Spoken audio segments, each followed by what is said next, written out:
Oklahoma Memorial Stadium, home to the #1 team in the nation, the Oklahoma Sooners. And after a big road win at Florida State, the Sooners return to Norman with revenge on their mind. The Missouri Tigers have swagger and feel that they can beat OU because they've done it before, but tonight we'll see if a young quarterback who grew up rooting for Oklahoma can lead the Tigers to victory on the road against the #1 team in the land.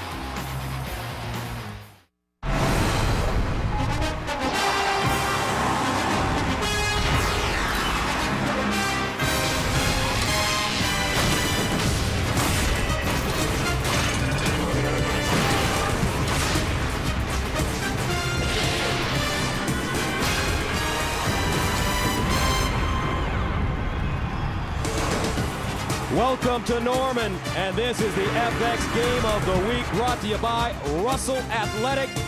It's Missouri facing the #1 ranked Oklahoma Sooners as conference play begins for these two teams in the Big 12.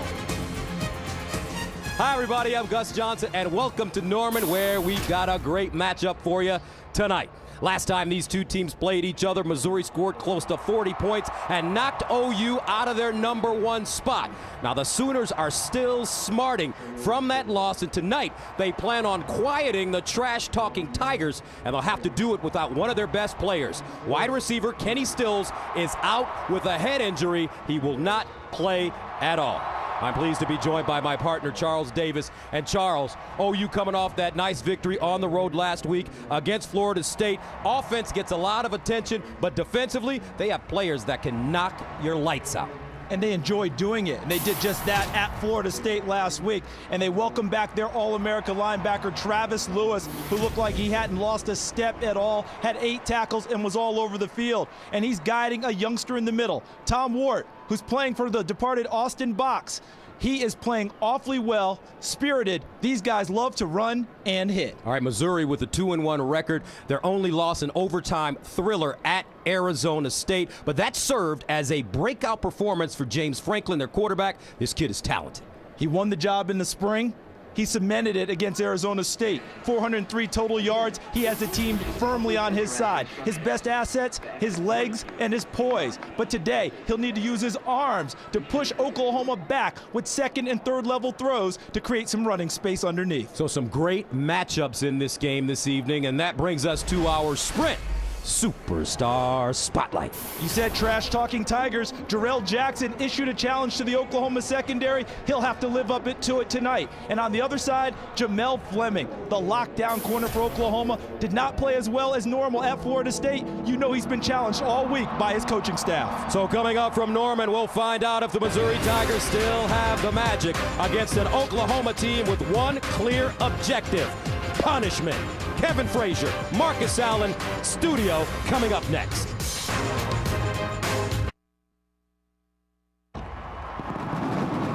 Welcome back to Norman, where moments ago, the consensus #1 team in the nation, the Oklahoma Sooners, took to their home field.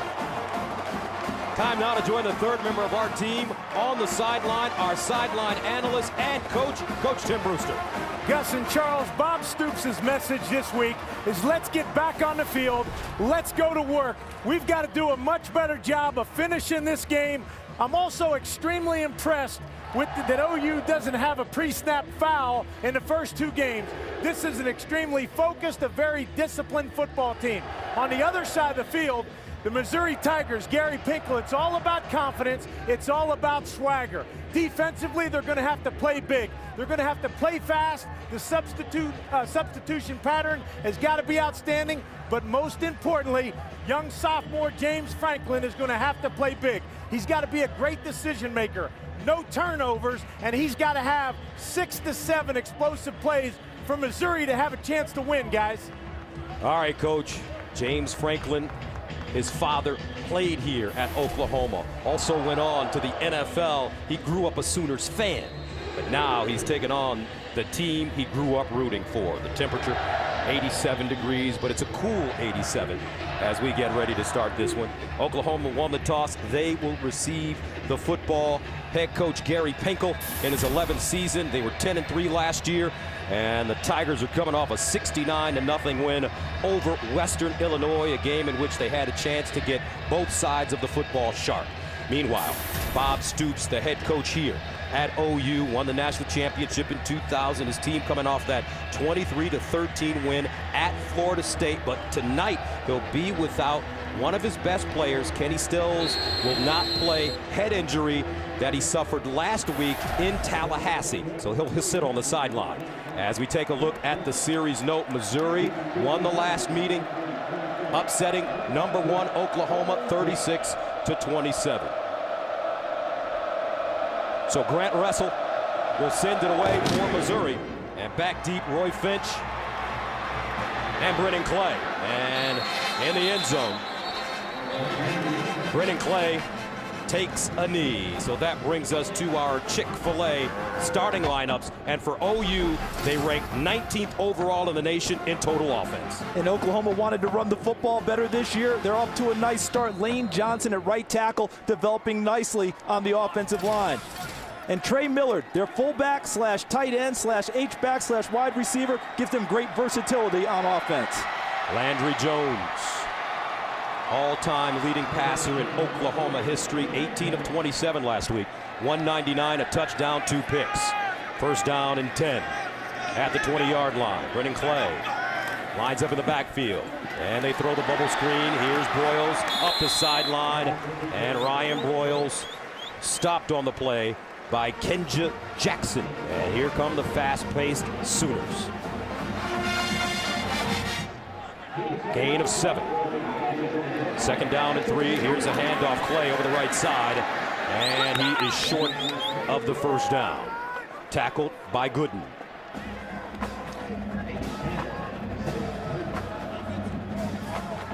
Third and short here. Let's find out where Millard lines up. He lined it up on the wing that time.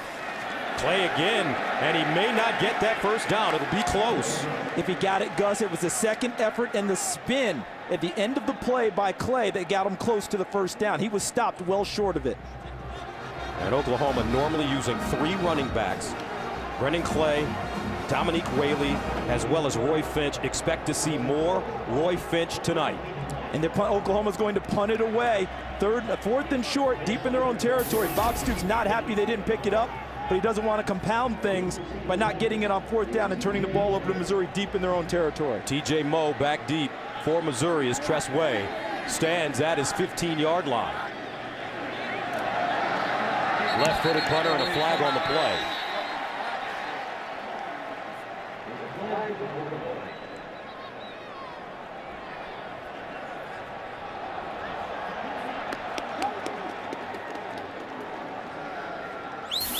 Tom Walker, your referee this evening. Ball start. Offense, number 7. 5-yard penalty, still 4th down.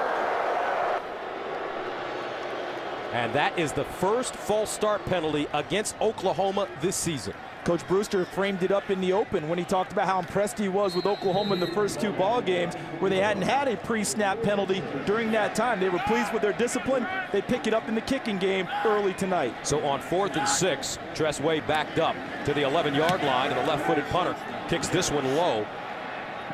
TJ Moe will get away from the football, and it will be downed inside the Missouri 25.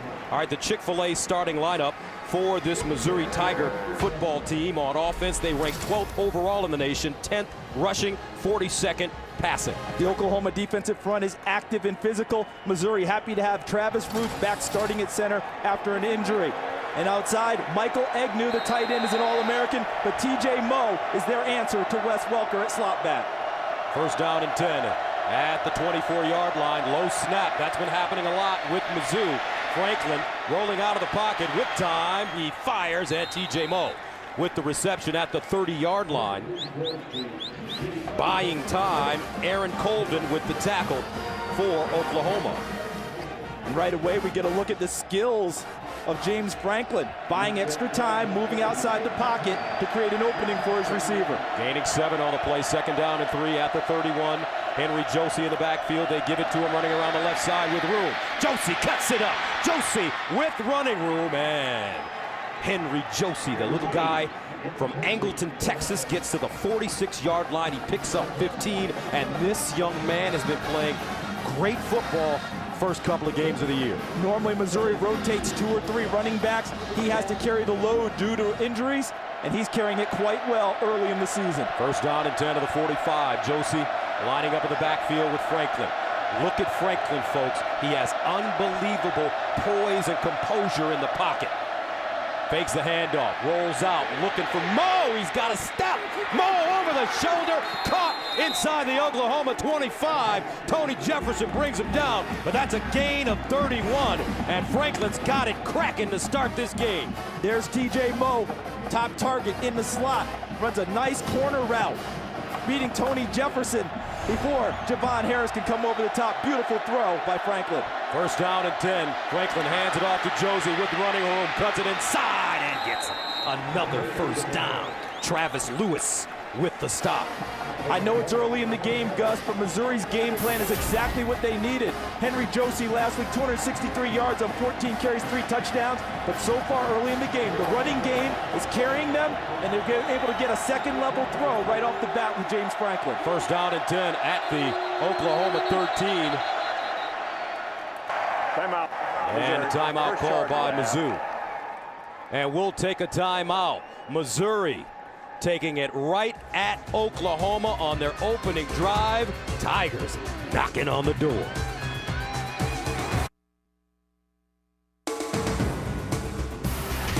Fox College Football is presented by Russell Athletic, who reminds you that together we are. And brought to you in part by Touch of Gray. Gets rid of some gray, never all. And by fresh, creamy Hass avocados. Nothing else will do. 1st down and 10 at the 13 for James Franklin. 16 of 18 in the first quarter of games thus far this year. 2 of 2 tonight for 39 yards. Also, Josie has rushed for 24 yards on this opening drive from the 13. Fresh set of downs. Franklin, another low snap, straight ahead. Josie breaks to the corner, stiff arm, dives. The loose ball. Touchdown, Missouri. And just like that, the Tigers march it right down the field and smack Oklahoma right in the mouth. Look at the left side of the line in the pit, which creates the cutback lane for Josie. Look at that, excellent job. Ruth in the middle, number 53, holds his block. Josie finds a gaping hole and beats Oklahoma to the end zone for the initial score of the night. And this play will be reviewed. But how about this little kid, Josie? And here he is going to the end zone. There's a knee down before the ball gets to the goal line. Now, if they say he crossed the plane, that's a touchdown. He crossed it with the football, and they've recovered it in the end zone. But if they're saying the knee is down before he got there, that ball may be spotted short of the goal line. I'm thinking it's the latter. I saw the knee down before he got to the goal line. All right, Josie leads the Big 12 and is number 6 in the nation with 133.3 yards a game. As we take one more look. Now take a look here, and let's see where the knee is. As he goes down, knee bounce, he hasn't gotten to the goal line yet. Now he's going across the goal line. That ball's got to be spotted short of the goal line for Missouri. It should be a short yardage play coming up. See right there, see it? Knees down, ball has not gotten to the goal line yet. And I know Gary Pinkel has to be livid about the way his centers have been snapping the football to James Franklin. It's so simple right now for Missouri. You talked about swagger coming into the game, Gus. Missouri came into this ball game with no fear whatsoever, and the offensive line is punching the defensive front of Oklahoma right now. Henry Josie's getting it done. The snaps you talked about, very difficult because James Franklin thought getting Travis Ruth back was going to correct that, because before he had Jason Palmgren, who was a guard playing center. He said he trusted Travis Ruth to get him the snaps. We're seeing a little bit of rust early from the veteran center. Saw it last week against Western Illinois. Saw it the week before against Arizona State. Missouri with some snapping problems as we take one more look at Henry Josie. Now, Gus, the one dispute will be what? All right, there's the knee. It's down, okay? But does he have control of the football going in? If they determine he does, he'll be stopped short. They'll place it short of the goal line. If not, is that a fumble and a touchdown because because Wes Kemp has now recovered it for Missouri? Here's a kid that started the year third on the depth chart at running back, but because of numerous injuries, he got an opportunity to play. Devon Moore. After further review, the runner was down prior to the goal line. It'll be first and goal, Missouri. Please reset the clock, 12-14. 12, run 4. You talked about the injuries, Gus. Devon Moore out. Kendall Lawrence out. He may be back in a couple of weeks. And Henry Josie's roommate, Marcus Murphy, out for the season with a shoulder injury. So that brings up first down and goal at the 1-yard line for James Franklin and this Missouri offense. And it looks like they're going to go heavy with the linemen. And look who's in the game in the backfield position. They've got a couple of tight blockers. They look like they want to run a power set here. See them right there? Josie, the deep man. And OU jumping offside. Offside, defense, number 28. After this is the goal, it's still first down. Missouri's gone with two big linemen in the backfield. Number 68, Justin Britt, normally their starting left tackle. And number 65, Mitch Morris, the backup center. There they are there. Go ahead and run this thing tight. If you're going to hand it inside, give it to Josie. And quarterback sneak. Can Franklin get in? Doesn't look like it. On first down.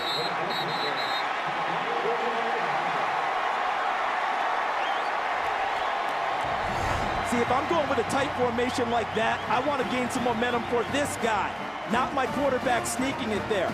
Although they had the chance, Oklahoma closed very well and didn't let him into the end zone. But if I go tight with two big guys like that, I want to hand it to my tailback and let him get a little bit of momentum attacking the line of scrimmage. Now they brought in their fullback, Jared Culver, coming into the game as the lead guy. Second down and goal at the 1. Culver, Josie, another quarterback sneak, touchdown, Mizzou. The Missouri Tigers scoring on their opening drive here in Norman to take a 6-0 lead. Again, another tight formation, fullback in, but watch these guys up front and the push they get against the Oklahoma defensive front.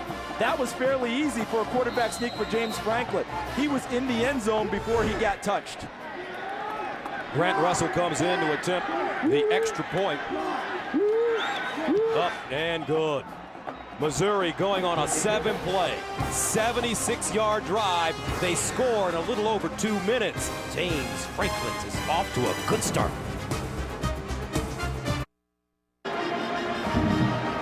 All right, the great views from just above the field are from our Chase Sapphire Action Cam. Time now to join our Kevin Frazier in the studio. Well, we will join Kevin after the kick for a game break. James Franklin on the phone. What a great start to this game. 7 plays, 76 yards.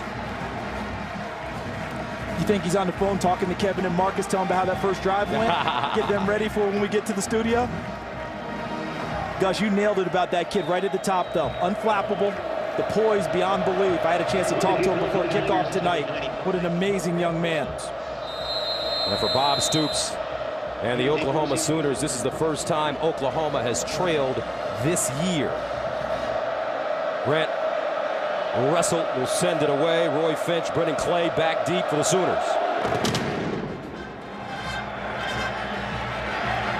And they'll bring it out of the end zone. This is Finch. Stops. Finch. And he's bottled up and taken down at the 12, maybe the 13-yard line. Kerwin Stricker with the tackle on special teams. Now let's go to Kevin Frazier for a game break. Gus, let's check in on two great quarterbacks. Let's start with Boise State's Kellen Moore, 26 yards to Tyler Shoemaker for the touchdown there. And then also Robert Griffin III. You don't know about him? Then let me blow your mind. On the season, he has 12 incompleted passes and 12 touchdowns. The kid is a monster. All right, Kevin, Robert Griffin with that huge game against TCU. Everybody's talking about his play in Waco this season. First down and 10 of the 13. Jones. That one deflected. And batted down by Landry Jones. So OU 3 and out on their first drive. Looks like Jacquez Smith got a hand on that football. The defensive ends for Missouri are relentless in their pressure package, and both of them are excellent. Jacquez Smith and Brad Madison, who wears number 57. Smith returning after missing the first 2 games with an elbow injury. Second down and 10 at the 13-yard line. Whaley in the backfield. Here's Jones, fires to the far side, caught by Broyles, and he goes out of bounds. Nice looking tackle by Kip Edwards. For Ryan Broyles, though, the Biletnikoff Award finalist a year ago, one of the best receivers in the nation. And have to shoulder a little bit more of the load tonight with Kenny Stills not in the lineup and a few guys who have to prove themselves, needing to step up for Oklahoma at the wide receiver position. Broyles 7 catches last week, 55 yards versus Florida State. He's caught a pass now in 42 consecutive games. Third down 5 at the 18.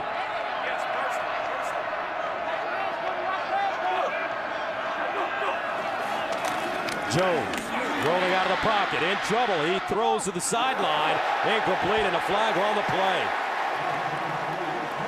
DeJuan Miller, the intended receiver, and that will be pass interference against Mizzou.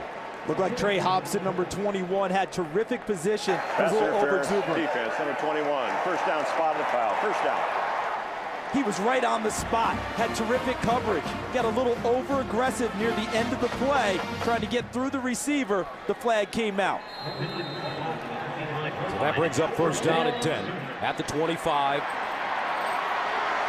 Dominique Whaley, the walk-on, in the backfield. He's a between the tackles type runner. Whaley runs outside. Whaley still running! And Whaley tripped up at the 42. He pops it big. Kenja Jackson with the saving tackle. That's a gain of 30. And exactly what Oklahoma needed, because they're going to go fast now. Look at how they created the crease on the right side of the line. Now they'll go even faster after a big play. Landry Jones firing, picked off. Wow! Kenja Jackson makes the saving tackle on the last run, and now he snatches one out of the air, and Missouri has it once again. Well played by Kenja Jackson, coming from the far side at the safety position. Landry Jones never saw him, thought he had someone deep in the hole downfield, and Jackson intercepts it. So Landry Jones throwing 2 interceptions last week at Florida State, throws 1 right now in the first quarter. And the Missouri Tigers making plays early with the lead, and the football 7-zip.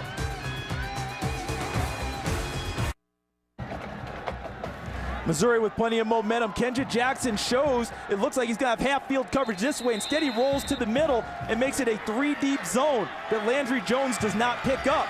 And instead of thinking he has a guy wide open on the backside, the safety, Kenja Jackson, had rolled right into the coverage and took away the deep ball and turned it into an interception for Missouri. No Ryan Broyles, Gus. No Trey Franks, who's suspended for at least a couple of games. Missouri's coverage can now roll to Ryan Broyles in a big way. Who will step up for Oklahoma at the wide receiver position? Meaning no Kenny Stills and Trey Franks. First down and 10 now for the Tigers at the 19-yard line, and a whistle. And this is a false start called against Mizzou.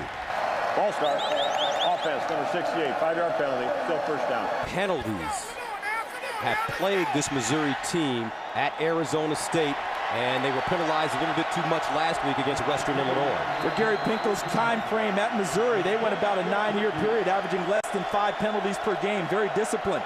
This year, nearly 10 penalties per ball game. Very uncharacteristic. First down and 15 now, the 14. Oklahoma fans starting to get into this, rooting on the defense. Good field position for the defense if they have the opportunity to step up now and try and get some equilibrium back. And here's James Franklin running the football, and he doesn't go very far.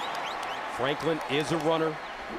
His father, as we mentioned, Willie, played here at Oklahoma. Frank Alexander, first man to him. And Frank Alexander, by the way, for OU, is off to a great start to this season. Had an injured ankle last year. Gus couldn't play up to his capabilities. Fully healthy, he's been a terror in the early going. Second down and 16 at the 13-yard line.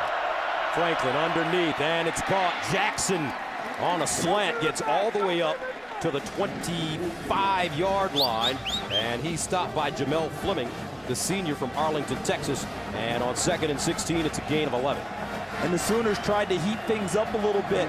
Actually brought the safety, Javon Harris, on a blitz towards James Franklin. Handled it coolly and delivered the pass. Third down 5 at the 24. They need to go to the 29 for a first down. Remember, Franklin has great legs if he can get outside the pocket. Here's the play fake. Rolling, he fires, incomplete. Great pressure by the Oklahoma defense. Leading away for OU, David King. He's a very active player. He rotates in at the defensive end position in their nickel package, and he did exactly what they asked him to do. Put the pressure on James Franklin, make him get rid of the football before he's ready, and Oklahoma forces a punt and tries to get themselves, and that should get them settled a little bit now, Gus. They've been on their heels this whole ball game. So Trey Barrow last week punted just once for 37 yards against Western Illinois, and the dangerous Ryan Broyles back deep. And intentional grounding has now been called against Missouri. Even though the quarterback was outside of the pocket. 5-yard penalty, still 4th down. He's outside the pocket. You're supposed to be able to ground the ball anywhere, but the ball's got to get back to at least the line of scrimmage area. Otherwise, they're going to call you for grounding. See, he's outside that tackle box area, throws the football, but it doesn't get near the line of scrimmage. Intentional grounding against Missouri hurts the field position for them. And boy, Ryan Broyles back. If you're Oklahoma, you're thinking great field position to start the next drive. So Barrow about 2.5 yards deep in his own end zone. Broyles creeps up to the 34.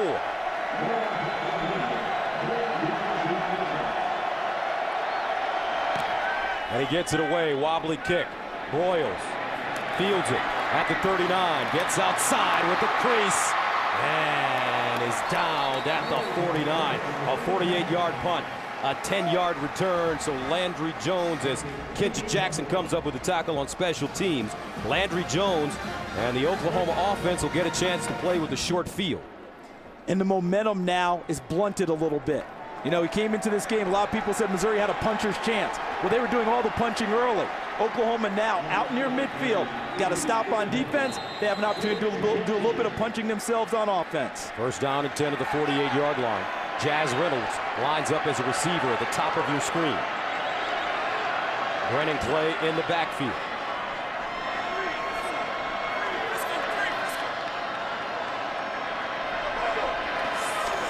Here's a handoff, Clay straight ahead with a lot of room, and Brennan Clay, a young man from San Diego, California, gets to the 46 before being brought down by Dominique Hamilton, and it's a gain of 6. Saw Landry Jones appearing to check off on that play. I think that was a box count move by him, meaning he checked the count in the box. He thought it was favorable for a running play, got out of the pass play and handed it off inside. Second down and 5. Landry Jones underneath. Nice throw. Great catch. DeJuan Miller, the senior from Metuchen, New Jersey, makes the grab. And that's an 8-yard pickup. First down at the 39. He had an excellent fall camp, playing to the size of his body now, a big frame. Brennan Clay around the corner, breaks a tackle, dives forward, gets to the 31, but a flag is all the way back at the 44 as Matt White made the tackle.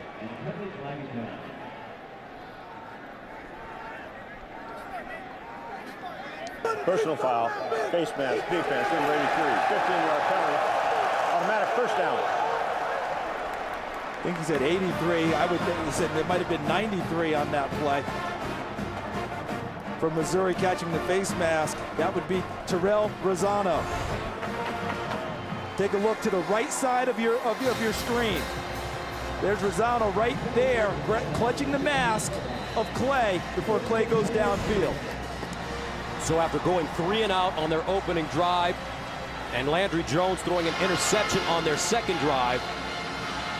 Oklahoma now, first down and 10 at the Missouri 16-yard line.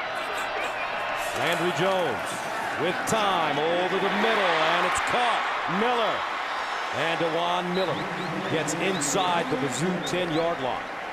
Because of the suspension of Trey Franks, because of the injury to Kenny Stills, you ask the question, Gus, who steps up at wide receiver for Oklahoma? DeJuan Miller in the early going. Ready play, quick snap. He'll be lucky to get back to the line of scrimmage. Terrific looking tackle by Sheldon Richardson and Luke Lambert in as well. Look at the red zone woes of Oklahoma. Now you have to take a couple of those out. They had to kneel down at the end of the game, but still only 6 touchdowns. Not what Oklahoma's looking for. I don't think this is a rundown at all. Landry Jones is going to throw it in this situation. 3rd down and 3 at the 9. Jones out of the gun, looking in the end zone. Incomplete. Intended for Ryan Broyles. Terrific defense by E.J. Gaines. And that'll force Oklahoma to attempt a field goal. And Gaines, they believe, is their best cover corner. Had a tough time at Arizona State, but what he did was occupy Ryan Broyles enough that he could not get 2 hands up to try and haul this one in. He had the inside arm pinned. So if he makes that catch, that means he's got to go out with 1 hand and cradle it back in. Excellent coverage by E.J. Gaines. So into the game to attempt the field goal is Michael Honeycutt, 1 for 1 this year. Made a 27-yarder in the 4th quarter versus Tulsa. Also kicked a PAT late in the game from 26 yards away. It's up and good. Looks like Honeycutt may supplant Jimmy Stevens, the senior, as he makes his first field goal of the night. Bob Stoops said he wanted to get him some easy kicks to get his confidence going. And what's amazing is that Jimmy Stevens, we're talking about a guy going to the bench this year, Gus. Jimmy Stevens, who did not kick tonight to start, 4 for 4 in the year in field goals. All right, let's join Coach Brewster. Interesting momentum in this game, Coach. Gus, what the Sooners want to do is they've got to get the crowd involved in this game. This crowd is sitting ready to explode. You can feel the momentum shift. Again, right there, there's a problem. You got to score touchdowns in the red zone. The good thing for them, though, is I think that they're kind of getting back on their feet a little bit. Missouri was punching hard early and doing a great job taking it to Oklahoma. They were a little unsettled. The defensive stop, getting a field goal, helps them get a little bit of traction back. Missouri's now back in a game. And that's a sore sight for Oklahoma fans. Kenny Stills, moments before the game, we found out that Kenny would not be playing because of a head injury he suffered last week at Florida State. Had 125 yards receiving in that game, and he is an electric football player. Does not mind catching the football and absorbing hits either. He made some catches in that ball game. They helped turn the momentum. T.J. Moe back deep for Missouri. And Moe starts from the 5-yard line. And Moe up to the 24 before being brought down by Millard. Now let's go to Kevin Frazier in the studio for Game Break. Gus, note to everyone in the SEC. Jared Lee is finding his groove. LSU in Morgantown. Lee to Ruben Randall. It's 7-0 in that game. Meanwhile, who's the top rusher in the Big Ten? It's Nebraska's Taylor Martinez. They're rolling at Wyoming. But next week, they go to Camp Randall. What happens there, Charles? Oh, that's going to be a physical battle. They can't wait for that one. Helmet to helmet, body to body. Lots of great running game in that one. But keep an eye on Russell Wilson, the quarterback of Wisconsin. First down and 10 at the 24 now for James Franklin. Franklin steps into his throw, and he's got Moe inside Oklahoma territory. T.J. Moe, a gain of 29. And I'm telling you, Charles, this James Franklin is a cool customer. And he got a little help from his friends up front on that one, Gus. They spread Oklahoma out vertically across the field. And then what they did was the offensive line handled the pass rush, gave Franklin plenty of time to find his top target, T.J. Moe. Franklin 4 of 5, 79 yards so far. Josie in the backfield. They give it to him. Josie cuts it inside. And Henry Josie goes down at the 44-yard line. And he's not a big guy, only 5'10", 190 pounds, but his lack of height may help him with this offense. Hides him a little bit as he comes vertically, but what I like about him so far, Gus, the vision and the acceleration when he makes a cut, puts a foot in the ground, is definite about it, and gets into the hole. 2nd down and 8 at the 45. Empty backfield for Franklin.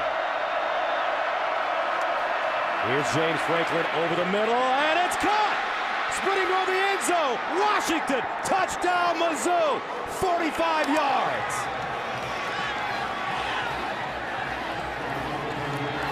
LaDamian Washington, the sophomore from Shreveport, Louisiana. This play, okay, was scheme and execution. Watch Washington just coming a crossing route. There's no one in the hole, no one in the middle of the field for Oklahoma. Because of Missouri's offensive scheme, with the formation, they took the safety out of the middle and executed. So the Tigers showing an ability to score quickly as they march it down the field. 3 plays, 76 yards in 1 minute and 2 seconds. Their first touchdown, they scored it in a little over 2 minutes. Okay, so watch, you're gonna get motion here, and it's gonna pull the Oklahoma people. Now watch, when the motion ends, this whole area becomes empty. All right, and when it becomes empty, now you've got the wide receiver cutting to the middle, a delayed blitz by the safety. The coverage is one-on-one, and that just means what? Nothing but green grass after a nice throw by Franklin to hit Washington, and off he goes. And you get the feeling that this Missouri team, in the loss to Arizona State offensively, a lot of speed on the field, and they matched up well with it. Matched up very well and actually gained confidence in that game because they were down big in the 4th quarter, and the guy that you keep talking about, James Franklin, led them back and gave them an opportunity to actually win in regulation. Damian Washington with his 8th catch of the season, his 2nd touchdown. Prior to that, his longest reception was for 30 yards. So Missouri will send it away. Finch in play, back deep. And this will be Clay. Crossing the 15. Gets to the 20 where he's wrapped up, taken down hard. Nice looking special teams play by this Missouri squad as Hunt and Kerwin Stricker combine on the tackle. Gus, the last time Oklahoma trailed by double digits in a game was last year's Big 12 championship game against Nebraska. They were down 17-zip, but they came back and won 23-20. Look for no panic from this Oklahoma offense. I think they're going to want to run the ball a little bit more, but they will not shy away from leaving the ball in Landry Jones's hands as the quarterback. He can use the West Coast style passing game, hit the short ones, and keep the sticks moving. Dominique Whaley in at running back. Standing next to Landry Jones, here's the motion. They hand it off to Finch. Finch trying to get outside and does. Roy Finch out of bounds inside the 30. Here's the guy that when he was recruited to Oklahoma, they thought he could be a Greg Pruitt. They thought he could be a Joe Washington without the silver shoes. And what we saw there was exactly that. Pruitt and Washington with a little extra strength. He ran through the initial tackle. That allowed him to get to the corner and turn upfield. 1st down and 10 at the 30. The only problem with Finch, he's got to know where to line up. Jones finds Finch. No, make that Whaley. And Whaley out of bounds at the 41. Dominique Whaley knocked out of bounds by Trey Hobson. And that is a gain of 12 yards. We're going to see a number of different dimensions tonight from Josh Heupel's offense. Without Stills, without Trey Franks, they're going to lean on other positions. The running backs will catch more passes. The tight end position will come into play, led by James Hanna. And Trey Millard, I think, will get more opportunities out of the backfield, too. 1st down and 10 at the 42. Whaley remains in the game. Finch in motion. They give it to Whaley. And Whaley high-stepping through the hole. And he picks up the 1st down. Kendra Jackson with the tackle, but how about Dominique Whaley and his ability to run that football for OU? And he's loving this offensive line, who is loving the fact that they're running the football.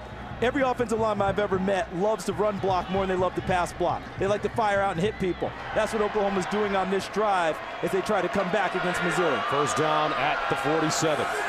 Low snap. Jones underneath, caught by Broyles. And Broyles will be knocked down at the 41-yard line by Hobson. Ryan Broyles so tough, he is not afraid to go over the middle. Terrific body control, competes for the football when it's in the air, but notice how Oklahoma using the short passing game right now to try and move the football. And they dump it off This time it's Hanna. Hanna running, and James Hanna is upended by Matt White and Kenji Jackson, but he takes it deep into Mizzou territory, a gain of 17. See, Gus, they're going to start leaning on other positions now. When you lose in one spot, who's going to step up for you in others? The tight end position, Hanna's there. Austin Haywood, number 89, will get opportunities. And I said Trey Millard at fullback. Look for him out of the backfield from time to time to catch passes too, along with the tailback. First down and 10 at the 24-yard line. Millard in the backfield. Landry Jones with time going in the corner. Royals! Touchdown OU!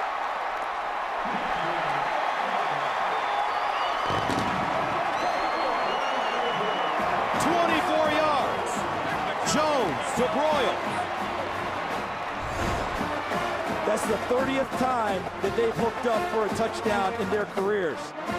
Remember what we just said about body control and competing for the football? And look what happened. It went through him, it bounced off his pads, and back into his arms. Total concentration by Ryan Broyles. Did he have control of that football, though? They're going to probably review it, but watch. Through him, bouncing, he's got it. That's a touchdown. Previous plays under further review. He's got it at the end of the play, Gus. He possessed it at the end all the way through. Well, here's the rule. Let's see if they say he had it while in bounds. That's going to be the key. Here's the rule. Possession, 2 feet, and able to make a football move. See, he catches it. See, he's catching it. He's got a foot down. He's holding it. He's still in bounds. Touchdown, Oklahoma, I believe, is going to be the call. I don't know. Charles, he looks like he may have been out of bounds. Watch. Catching the football. Ball's bouncing, going to the ground, but look at the lower part of his body, in bounds. As he goes out of bounds, that's fine, but in bounds, the lower part of his body. I think this will be determined a touchdown for Oklahoma. But is he in control of it? It looks like it's still bouncing around as he hits. But at the end of the play, he has finished the completion of the catch through the play. I can't wait to see how it turns out. This is the first time we've had a dispute this year between you and me. I think it's going to be ruled a touchdown. And I'm going to disagree with you. I don't think he had complete control of that football. Let's bring in our expert from the command center, our rules analyst, Mike Pereira. Mike. You know, I gotta tell you guys, you gotta look at what was ruled on the field, and it was ruled a touchdown on the field. Now the question is, did he get control of that ball with that right foot still down before his posterior hit out of bounds? You know, to me, I hope we stay in the realm here of only overruling or reversing if you have indisputable visual evidence. If you take a look, try to establish the fact of whether or not he gets control with the feet on the ground, and even though the ball moves around a little bit, does he actually lose possession again, or does that left hand actually stay on the ball after he hits the ground? You know, to me, it's ruled a touchdown, has to stay as stand. Mike, it looked like he had possession all the way through, and because it's not going to be indisputable as you described, I don't see how they can overturn this. He was bobbling it around, but I think he came in. Well, here comes the call, that's guys. the whole thing to me. Further review, the ruling on the field stands. Touchdown. It's a touchdown. Charles, Mike, you both nailed it. So Ryan Broyles, great body control, touchdown Oklahoma. And the way he competes for a football and was able to bring that in at the end, that gave them an opportunity to call the football. 30th touchdown connection between Landry Jones and Ryan Broyles. That's the most of any active duo in the country. Number 2, those guys at Oklahoma State, Brandon Whedon and Justin Blackman. Great game by those two gentlemen at Texas A&M this afternoon to come back and win it for the Cowboys as Honeycutt adds the extra point. Now with 4:07 to go in the first quarter, we've got a 4-point game. Mizzou on top of Oklahoma on the road. James Franklin, Landry Jones developing into a nice quarterback duel early on. Coach Brew, you're seeing a lot of momentum shifts here, but now to me it goes back to Missouri and their offense, which is playing so well. What do you say to them as the head coach of Missouri right now? Well, you've got to be very proud of the way James Franklin is playing in this game. He is a very poised young man. He's got to continue to play that way. What they're doing with the cutback runs, guys, they're getting Hosey to get the Sooner defense going one direction and cutting back. I think that's going to work for him as the game continues. That seems to be, Coach, a use of their speed against them. And how about this total offense right now, guys? It's 151 Missouri. Excuse me, 151 Oklahoma. 151 Missouri, 152 Oklahoma in total offense in this young game. So Patrick O'Hara now coming in to kick off. For OU, TJ Moe is back in. And TJ Moe from the 4. And TJ Moe crossing the 20-yard line, stopped on the play by Tony Jefferson. Now let's go to Kevin Frazier for a game break. Gus, undefeated, number 17, South Florida, taking on UTEP. Victor Mark, his first career rush. And boy, is it one to remember, Marcus Allen. Look at the block. Downfield, he gets great blocking and Here from the wide receiver, Kevin. Who is the best team in Florida? Could it be South Florida, Charles? It could easily be the way they're playing early this season. Here's Josie running. And Henry Josie dragged down from behind by David King. So King making his presence felt to begin this football game. And the story of James Franklin, folks, is very interesting as you take a look at his numbers. He beat out Blaine Gabbert's brother, Tyler. Tyler Gabbert transferring. He doesn't know where he's going to college right now. And Franklin running the football. But for Coach Pinkel, looking at how this young man's playing, his ability to run the football, his ability to throw the football may have been a determining factor.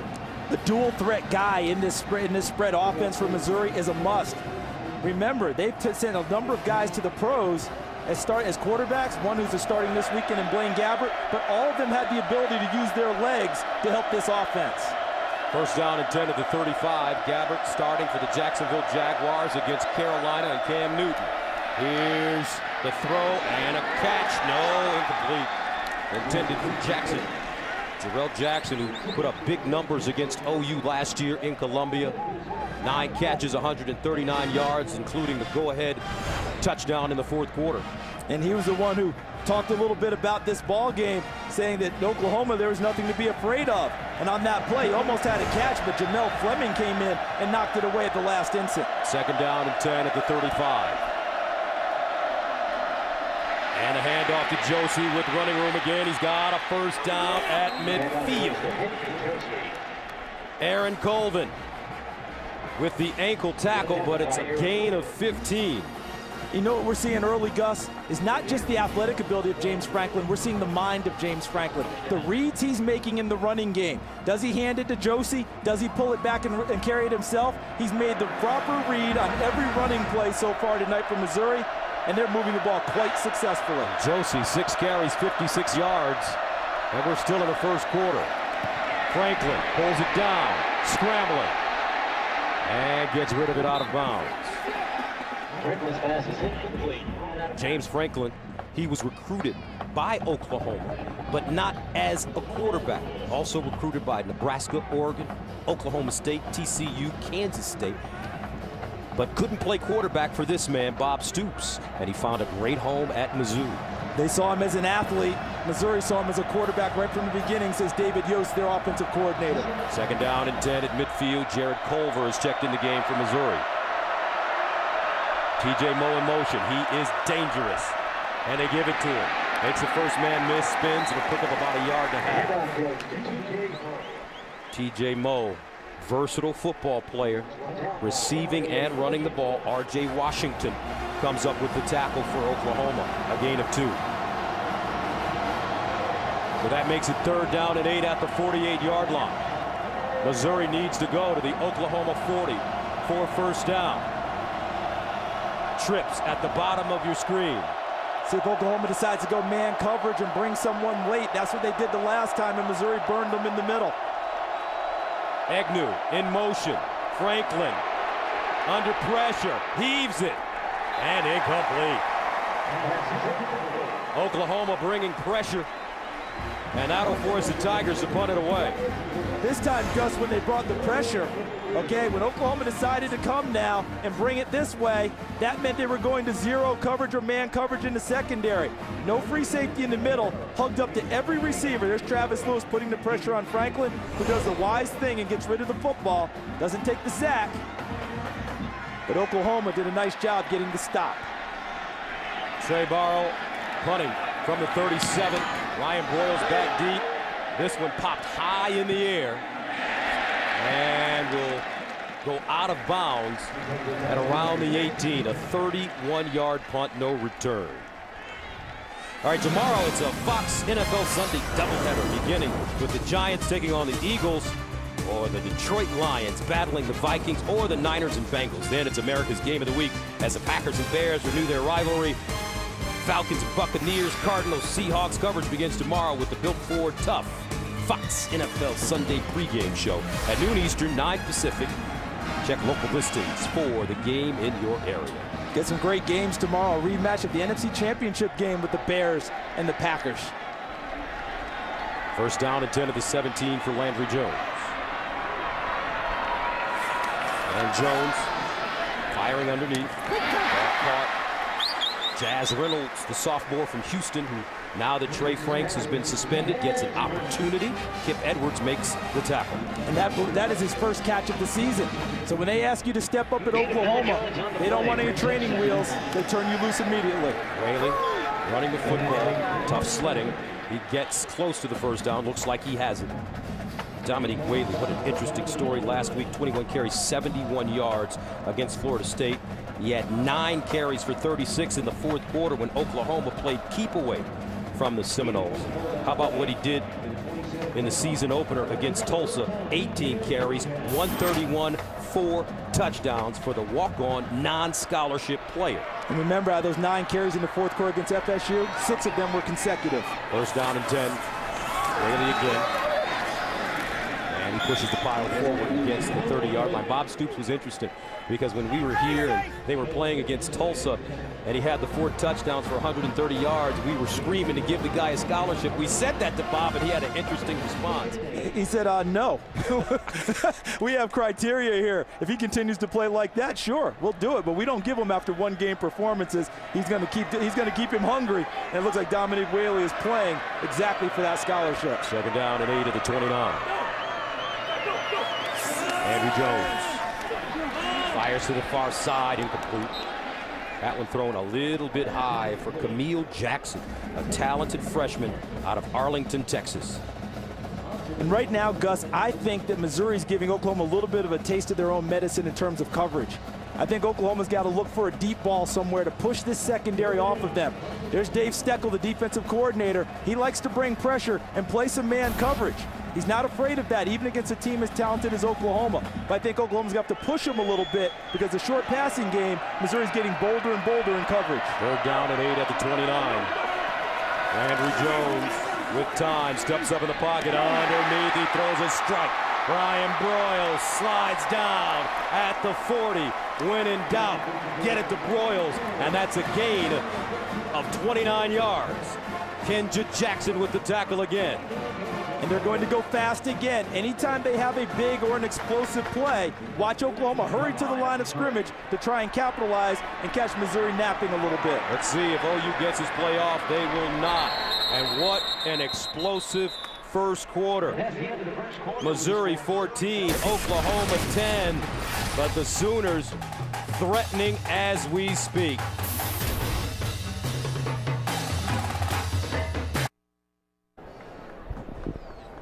(14-10) Missouri with the lead as we start the second quarter from Norman. Gus Johnson, along with Charles Davis, over 300 yards of total offense in the first quarter. Yeah, we're pushing 400, 373. But I feel like right now Missouri's accomplishing exactly what they wanted on offense. Got Oklahoma back on their heels early, but you can feel the defense of Oklahoma tightening now, and the offense of Oklahoma has started to get on track, finding ways to get the ball downfield to Ryan Broyles that they weren't able to do early in the game. Landry Jones trotting back on the field. Oklahoma with the football as we start this second quarter. First down and 10 at the 42-yard line. Roy Finch is checked into the game in the backfield. They give it to him, and Finch looking for a hole. Nicely done, though, by the Missouri defense as they ride him down at the 41. First man to him, Luke Lambert. Trey Millard, the fullback, is going all the way to the top of the screen now. He's all the way wide as a wide receiver type as Oklahoma empties out the backfield and forces Missouri to cover all the way to the sideline. Second down and 9 to the 41. Empty backfield. Jones, quick strike, incomplete. That ball intended for Roy Finch, but he had not turned his head. Hey, Coach, what do you have? Gus, I talked to Dave Steckel before the game, and he said one of the key points for the Mizzou defense was making sure when Trey Millard's in the game, he's got base personnel in the game. When Trey Millard's out of the game, he's got nickel personnel in the game. Big time key. Base personnel, nickel personnel. What does that mean? Base personnel is their standard set with their 4 defensive linemen, 3 linebackers. Nickel personnel, 3 defensive linemen, extra defensive back in the ball game. Third down 9 at the 41. Jones to the sideline, incomplete. That ball intended for the freshman, Camille Jackson. And the Missouri defense holds up. Remember, they've got Camille Jackson playing wide receiver for OU, a freshman. Jazz Reynolds playing wide receiver for OU, a sophomore. No Kenny Stills, who is one of the most dynamic receivers in the country, along with Trey Franks, who was coming on. And it was interesting because Bob Stoops said, we'll replace the catches that Trey Franks has given us, but I don't think that he saw that Kenny Stills would be out too. Now the other guys really have to step up. Mo allows that one to go over his head, and it's downed at the 17-yard line. Start of the second quarter. Here comes James Franklin, and Missouri up by 4.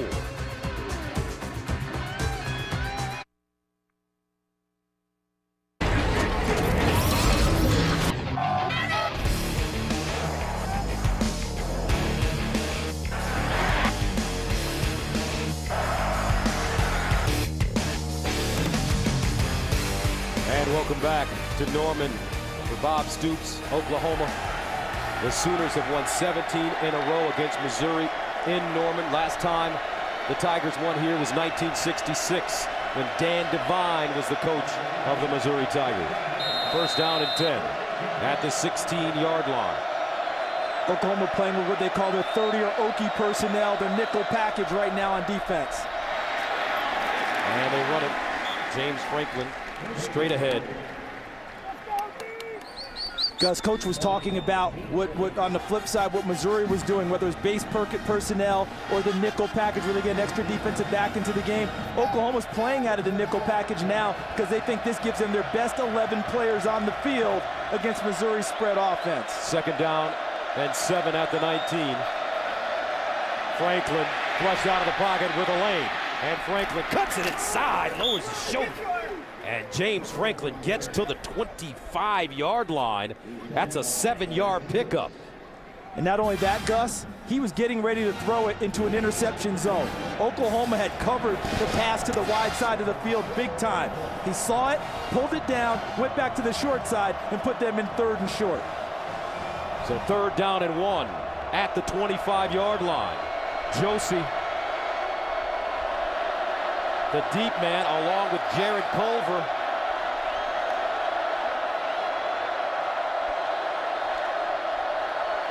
Oh. And a tight end moves. Ball start. Offense, number 89. 5-yard penalty, still 3rd down.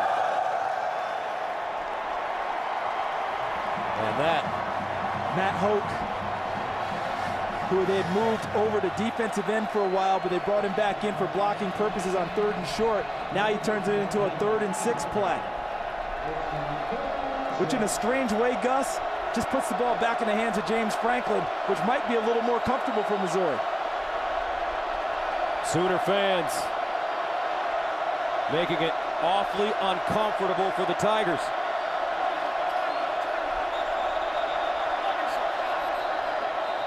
And now a timeout has been called by Oklahoma. First charge of the half. And their first charge timeout. So coming up, a 3rd and 6 for Mizzou.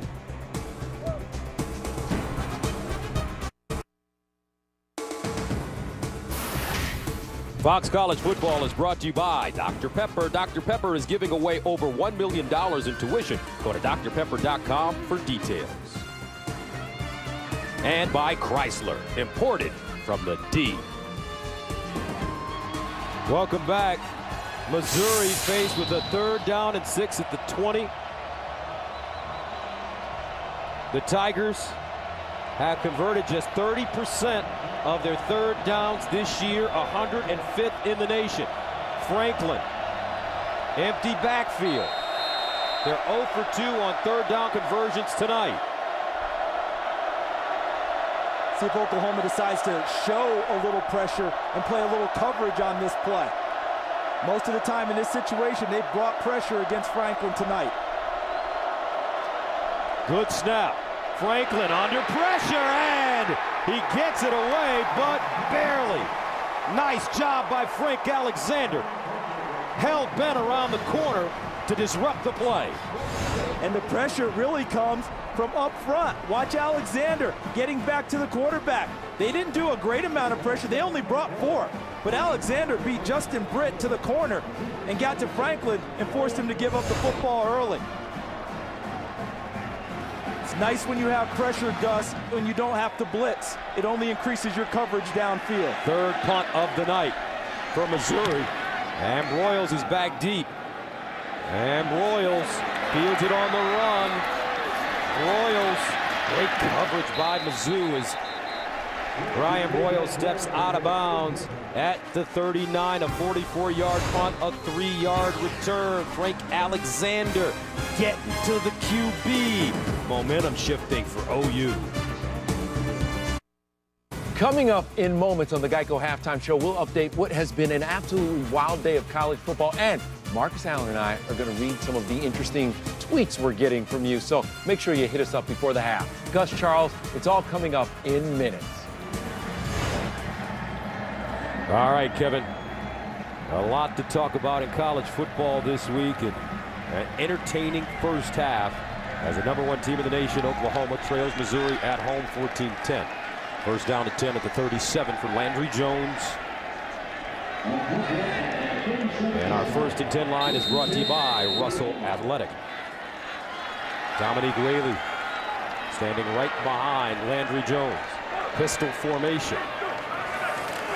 Jones, far side, caught. Broyles out of bounds. Knocked out of bounds by Gaines. In the last drive, Gus, and you see Dave Steckel, defensive coordinator, and Ryan Broyles. Dave Steckel's like, get away. I see you enough in film. But the last drive, Oklahoma fizzled a little bit, but they were relying on young kids. Camille Jackson missed a catch. Jazz Reynolds messed up a pass route. They're going to go back to the guys who play better for them. Good pressure by Missouri. Whaley taken down by Luke Lambert. That's a loss of 5 on the play. Terrific tackle by the team captain.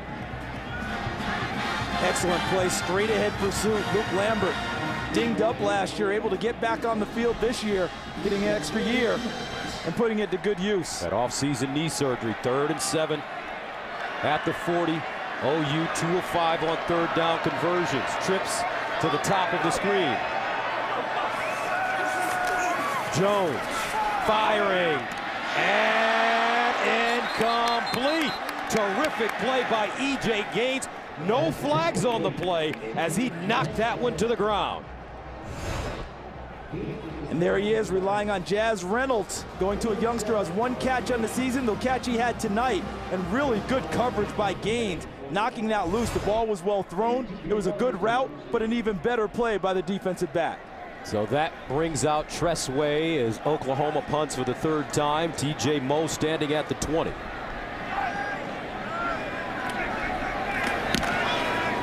And Way gets it off. T.J. Moe signals for the fair catch, and he has it at the 17-yard line, a 42-yard punt.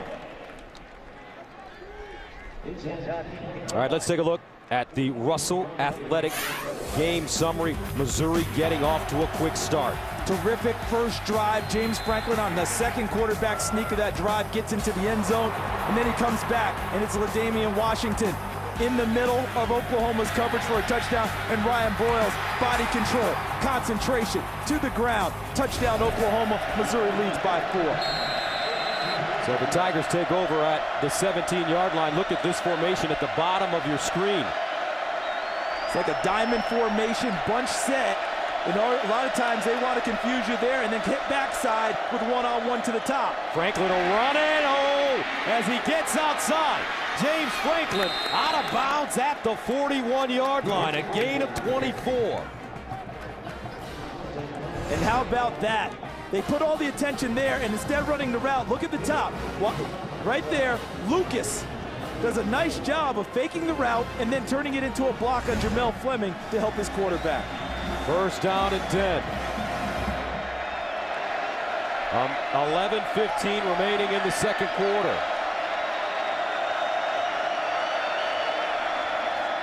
Franklin again decides to run the football, and he dives forward.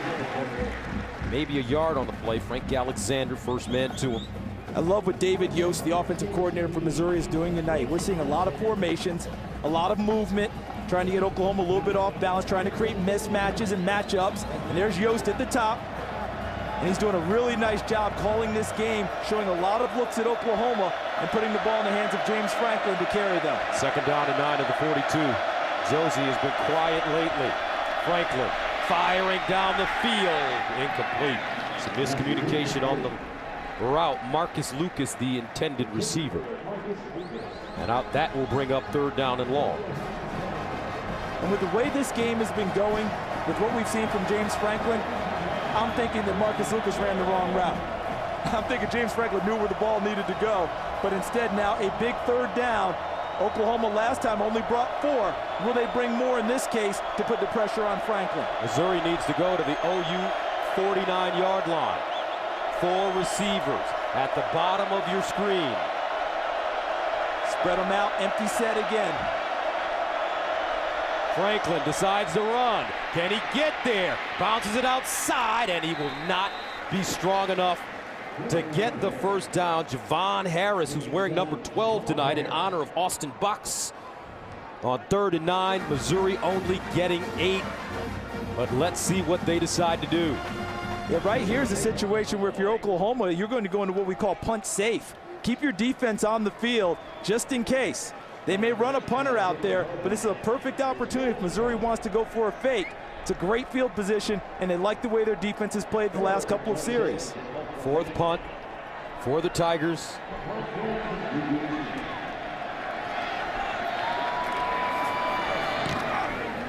And this is a beauty. Royal signaling for the fair catch, lets it bounce over his head, kept out of the end zone and downed. No, it will be a touchback.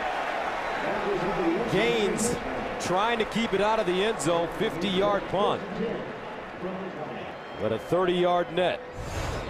Boy, so close to this being a huge play and gaining an advantage for the defense. Foot's on the line, in the end zone.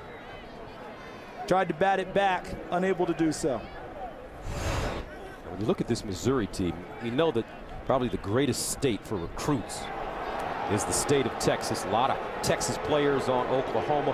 And when you look at this Missouri squad, 12 players from the state of Texas on their 2-deep chart. Does that say any more about the state of Texas? Because it seems like the whole country goes to the state of Texas to get great football players. First down and 10 at the 20-yard line. Little Clay comes back in. They give it to him running left. And Clay dives forward. Picks up a couple of yards on the play. Andrew Wilson. And I tell you, Andrew Wilson, their middle linebacker, sophomore from Peculiar, Missouri, has been really hitting folks this season. Team says that he's the best hitter on the team. He's following in the footsteps of his father, Jay, who left Missouri as the all-time leading tackler at the time of his graduation. His father currently 12th now. 2nd and 8 at the 22. Jones wants to run, and he slides down quickly. Right in front of the line of scrimmage, and that'll bring up a big third down. Dominique Hamilton bearing down on Landry Jones. Here's the situation now if you're Missouri. You want to make sure you take away the running back. You want to take away Ryan Broyles, and you want one of these young kids with not much experience to try and make a play on you. Watch Broyles, he's in the slot at the top of your screen, guarded by Gaines. 3rd down and 7. Yeah, the cat and mouse. Missouri's defense also checking. Jones firing deep down the field. Caught out of bounds. Jazz Reynolds with the over-the-shoulder grab. First down, Oklahoma. 40 yards. Top of your screen, Jazz Reynolds from the top, on the top.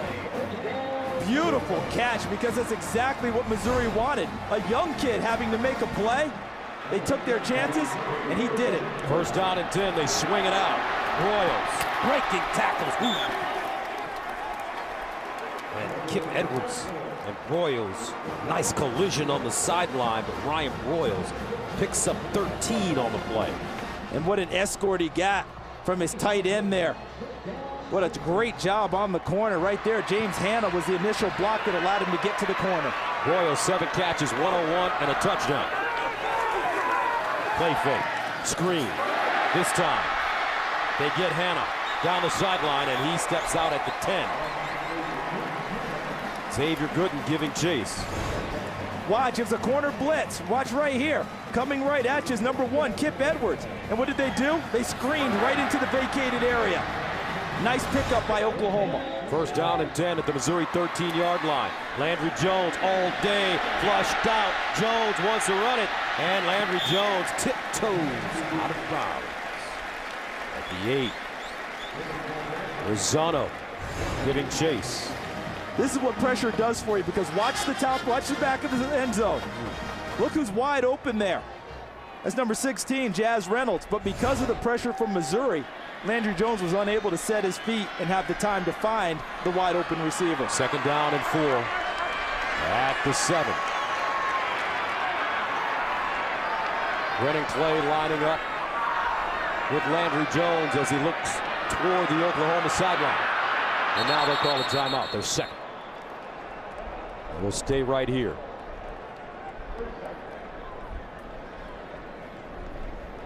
So we've seen a momentum shift, and it seems like the catalyst has been the Oklahoma defense. I agree with you totally on that. They got their footing back underneath, made it a lot tougher for Missouri, got them into some 3rd and longs, got after them with pressure. But Missouri's defense has also been countering pretty well and making it tough for the Oklahoma offense.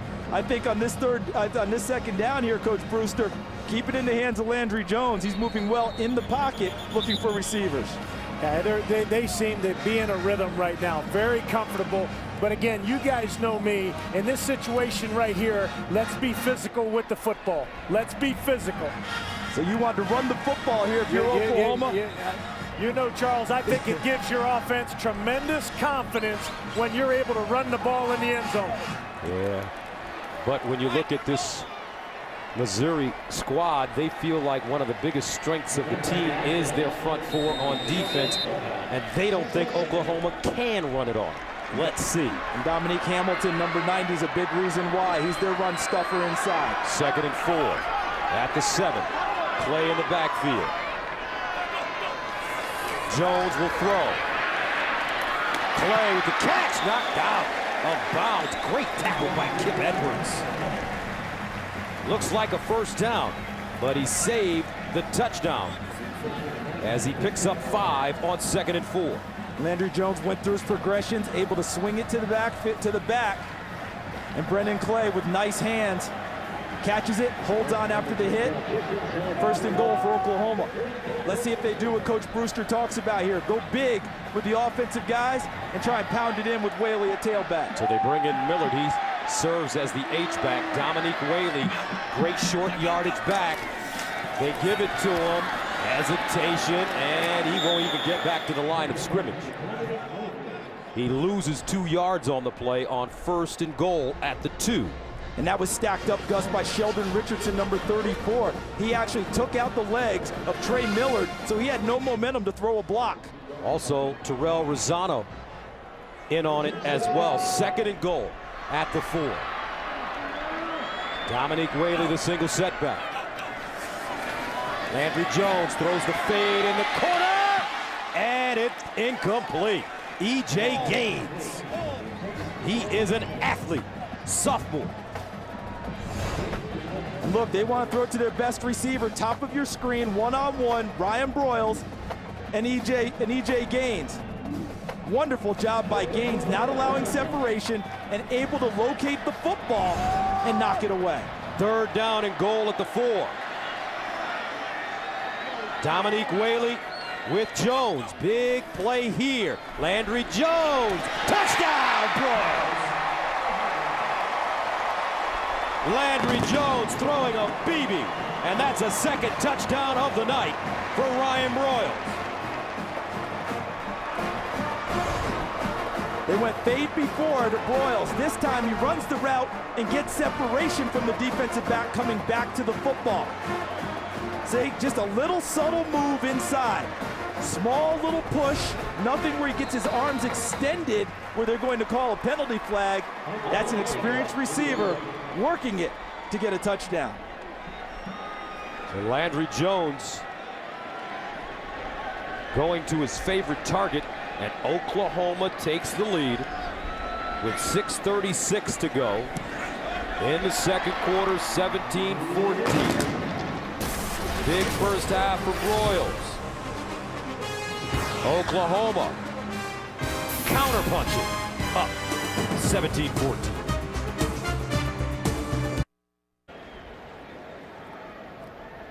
And look at this, youngsters thinking they're going to get the football. There's Jazz Reynolds, but the guy who's supposed to get it is Ryan Broyles. Landry Jones is relying on his big-time players right here. Jazz Reynolds, he thinks he's supposed to be the target. Kids, gotta learn. On that drive, was there any doubt that Landry Jones was going anywhere with the football but to Ryan Broyles? At this stage of the game, he knows what he has. He's gonna lean on his All-American all night long and swing it to the backs, maybe a tight end occasionally, but the youngsters, they're gonna have to get better in practice in order to gain the confidence of their quarterback. As you take a look at the scoring drive, 10 plays, 80 yards, 320. Now Missouri will have to answer, and since Missouri, after they led 14-3, since then, they punted 3 straight times, and James Franklin 5 for 11 now. TJ Moe, as this one goes out of the back of the end zone. Now let's go to Kevin Frazier for a game break. Gus, Nebraska making a rare trip to Laramie to take on Wyoming. Rex Burkhead has scored in every Huskers game this season. He has 123 yards already. Huskers up 21-7, guys. And Kevin, remember the legendary Bob Devaney, who's really kickstarted Nebraska football, was the former head coach at Wyoming. So Nebraska, in a sense, going back to their roots. All right, let's see what Franklin can do. He's missed his last 5. They hand it to Josie, and he is chopped down. Galen, the sophomore from Jenks, with a nice open field tackle, a loss of 4. Gus, you remember early in the game who was doing the punching? It was Missouri. They were on their toes. Oklahoma a little bit on their heels. It looks like right now, Oklahoma's taking the fight to Missouri from their defensive side. Second down and 14 at the 16. Franklin, play fake. Franklin over the middle, incomplete. Terrific defensive play by Aaron Colvin as he went over the top and knocked it out of Wes Kemp's hands. And with the way the game is played now, you want safeties with coverage skills.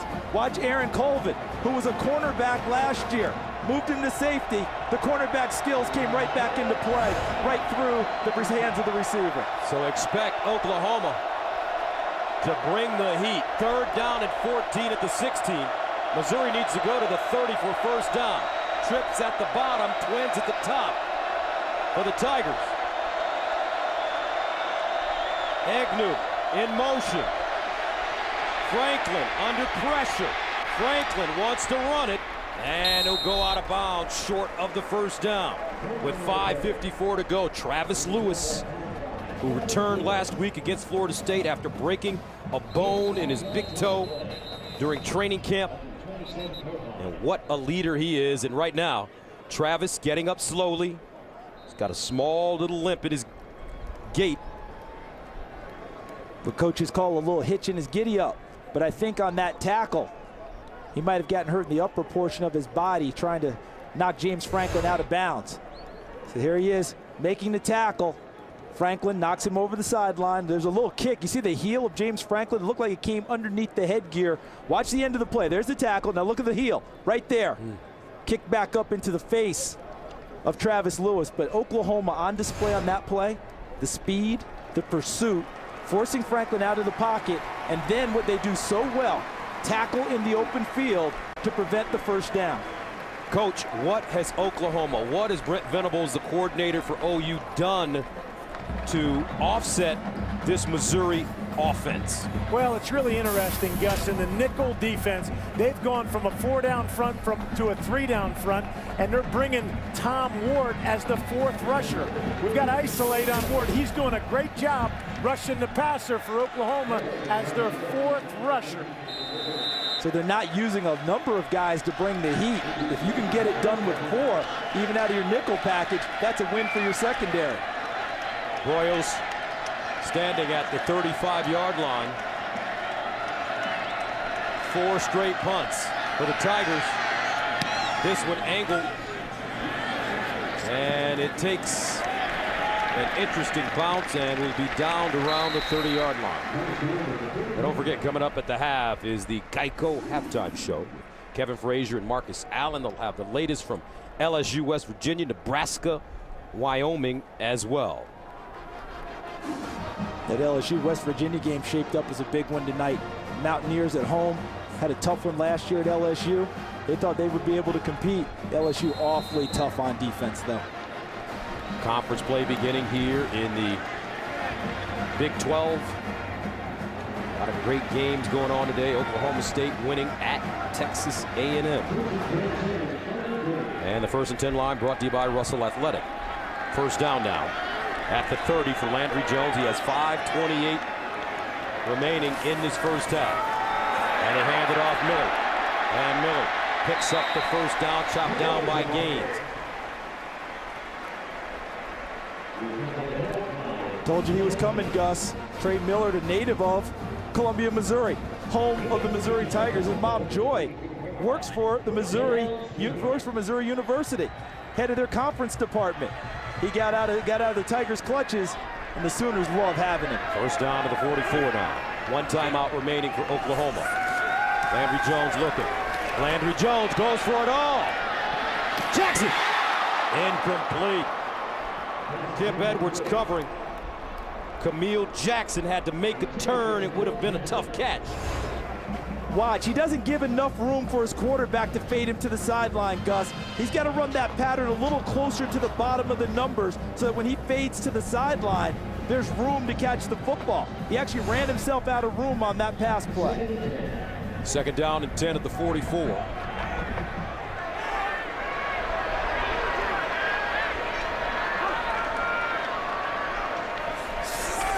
Jones again fires into the flats. Has Whaley. And Whaley, nice stiff arm. Spinning. Dominique Whaley, the walk-on. Gains 25 down at the 30 by Robert Steeples. Look at that. Old school running backs would have loved seeing that. Jim Brown, hello, the stiff arm, a running back's best friend. Pump fake. Jones over the middle. Caught. Jazz Reynolds down at the Missouri 5. So Josh Heupel, the offensive coordinator of Oklahoma, has figured out this Missouri defense. That's a gain of 27. And look how quickly they want to go after an explosive play. Play fake. Underneath, caught. And down at the 1 is Austin Haywood, who's been moving up the depth chart. Brings up second down and goal of the 1-yard line. And you notice Oklahoma gets into many different sets and formations without substituting personnel. Have a lot of versatile guys on the field. Quarterback sneak. Touchdown. Wow. Oklahoma scores in a New York minute. And the Sooners, 6 plays, 70 yards, take a 23-14 lead. He said a New York minute, a minute 18 off the clock to get that done. The big guys up front blasting forward. And Landry Jones does a nice job on the sneak of staying low initially and continuing to drive his legs. He never stopped his feet before he landed in the end zone. So after leading 14-3, Missouri falling apart late in this first half. Oklahoma on a furious pace.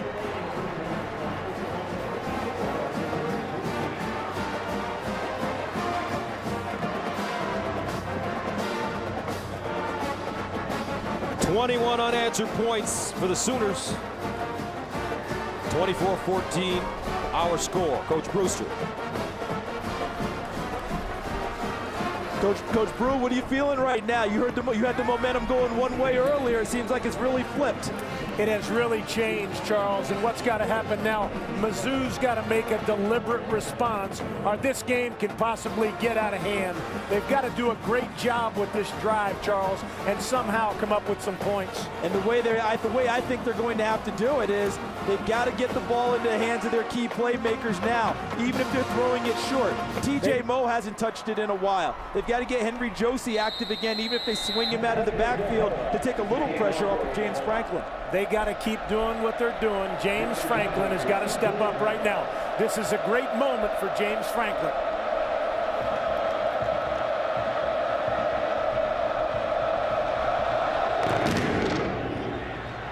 TJ Moe from the 5. And Moe gets up to the 20-yard line. Ronell Lewis making the tackle for Oklahoma on the kickoff team. So that brings out James Franklin. And the Tigers, don't forget, folks, Wednesday, October 5th. Don't miss the new series critics call it brilliant, daring, and insane. American Horror Story premieres October 5th at 10 only on FX. Makes sense in October. Break out American Horror Stories, we speed towards Halloween. First down and 10 to the 20-yard line. They give it to Josie. He gets outside, dives forward. Nice gain. And Missouri ran the football well early on, but they got away from it. They did. And look, the first 2 drives, 14 points created. The last 4 punts. Josie was terrific on those first 2 drives, running the football. Get the ball in his hands. Find Agnew, the tight end. Find TJ Moe. Franklin straight ahead, picks up the first down as he gets to the 35 +6. And when we talked to the Oklahoma coaches, their main goal defensively was to make sure that Missouri did not do well on first and second down. They wanted to win first and second down, get them into third and long situations. That was a nice run there on first, a nice play on first down for Josie. Set up a second and short. Now it's another first down for Missouri. First down and 10 to the 35 for Missouri. James Franklin with time, sidesteps. He's got Moe! Incomplete. Wow, James Franklin would love to have that one back. This is one that he's just thinking, I have to connect, and Moe has it in his hands, but the ball comes out as he hits the ground. He bought a little time in the pocket to try and find one of his playmakers. Another one he has to find now. Where is Michael Agnew, number 82, their All-American tight end? He caught 90 balls last year. Here's James Franklin lowering his shoulder. He gets to the 42 on 2nd and 10. That'll bring up 3rd down and about 4 or 5. I know David Yost, the offensive coordinator, and Gary Pinkel, the head coach, do not want James Franklin to run like they ran Brad Smith here at Missouri, where he averaged about 25 carries a game his senior year. 7 incompletions in a row for Franklin, faced with the 3rd and 4 at the 41. They need to go to the 45 for first down. Empty backfield. Sometimes a running situation for Franklin. Timeout, Oklahoma. And the Sooners will use their final timeout of the first half. Travis Lewis back on the field after getting kicked in the mouth. Tells you how tough this young man is. Coach Brew, they've been in that nickel package, and you talked about how they've rushed the 4th guy, being the being the linebacker Tom Ward. Do you go ahead and heat up here, or do you want to play a little coverage and try and get one more shot with the ball back at the end of this half? I think, Charles, in the last play, Tom Ward hurt his ankle. He's limping a little bit, okay? And so I think Travis Lewis and Ward right now are a little bit nicked. I think that may play into what they're thinking on this defensive call. Maybe playing a little zone, maybe not bringing the pressure. And the pressure for Oklahoma has been a lot of four-man pressure, which frankly Missouri should be able to handle and block up with their offensive line. But they've really struggled because the pressure from the defensive ends has been terrific. All right, here we go. 3rd down and 4 at the 41. 2:32 to go in the second quarter. James Franklin.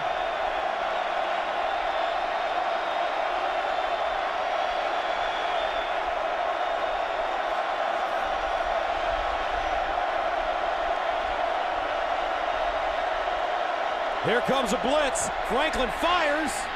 Caught down the sideline. And out of bounds. Terrific job by Jarrell Jackson. And Missouri picks up the 1st down. You always talk about a guy who talks stuff. Is he going to walk the walk now?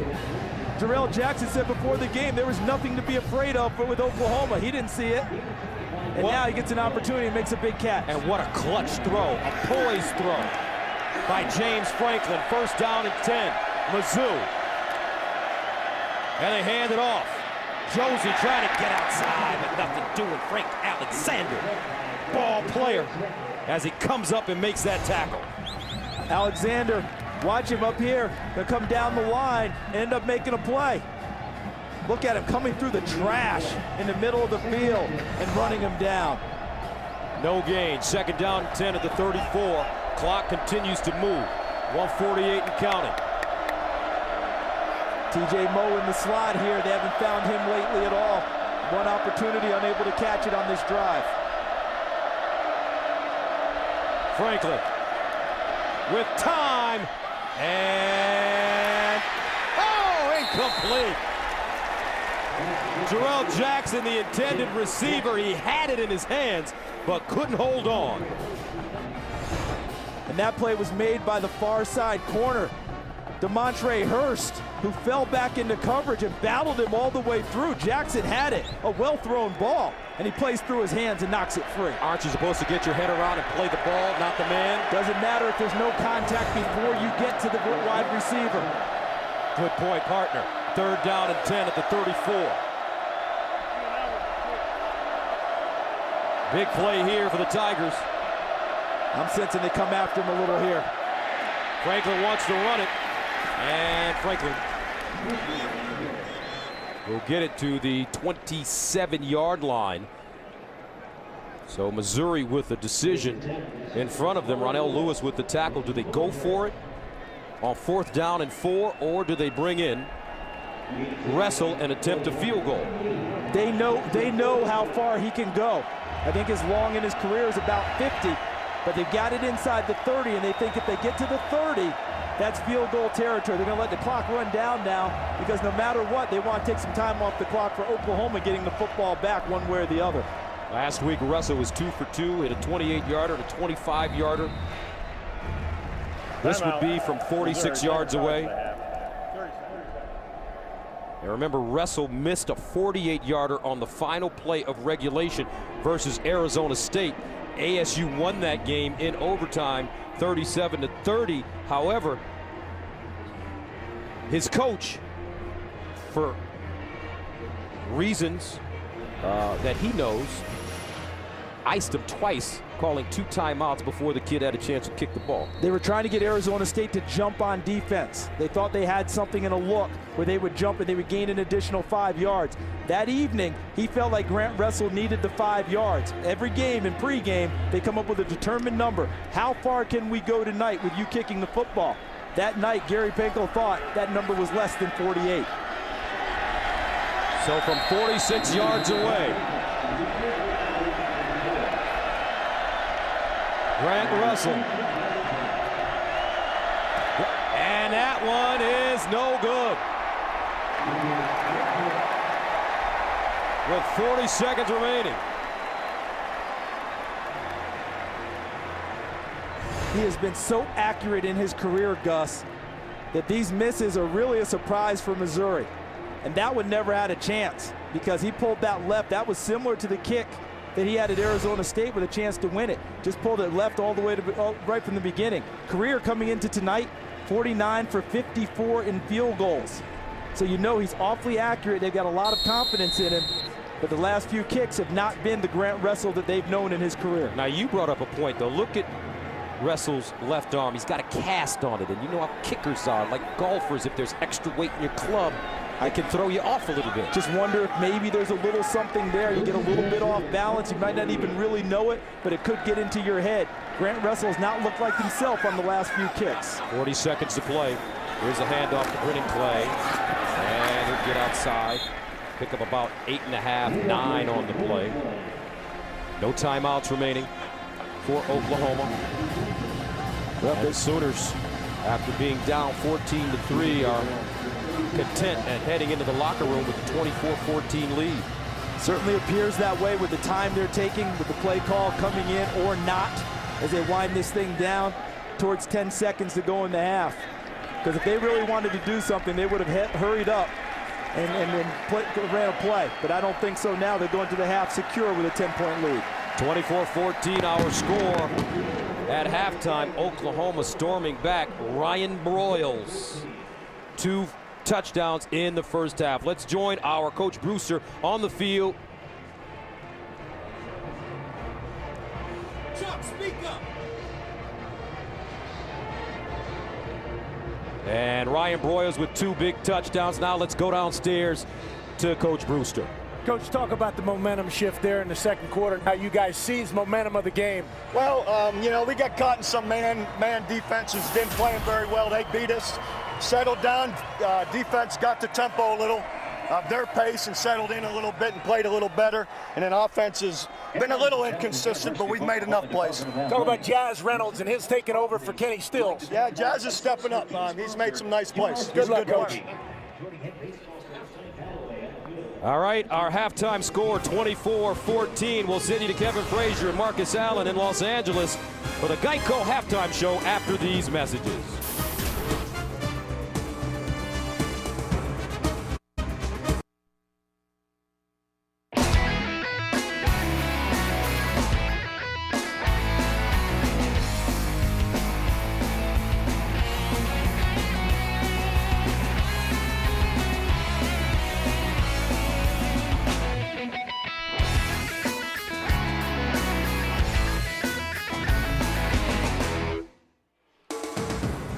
And welcome back to Norman, Oklahoma. Our halftime score, the #1 team in the nation, the Oklahoma Sooners, with the 24-14 lead over Missouri.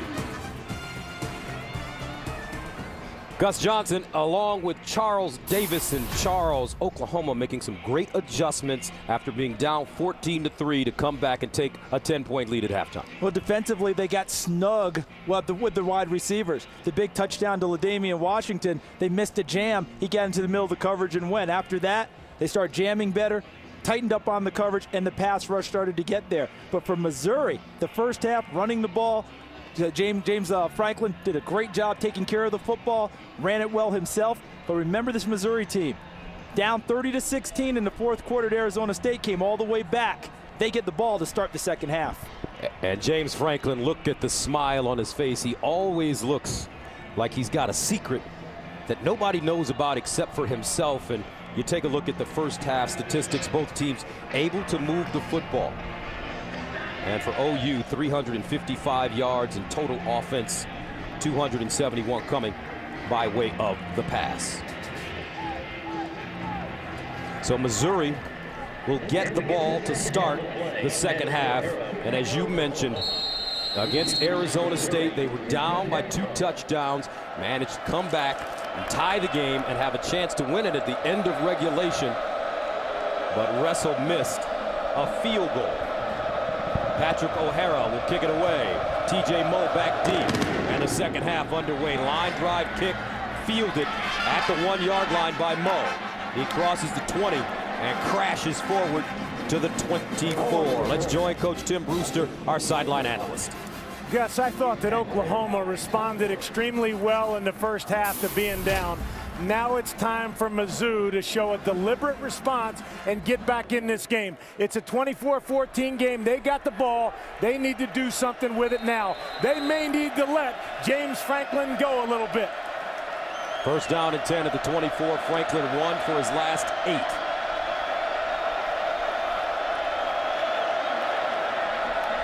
And Franklin underneath, caught. It's Moe in space.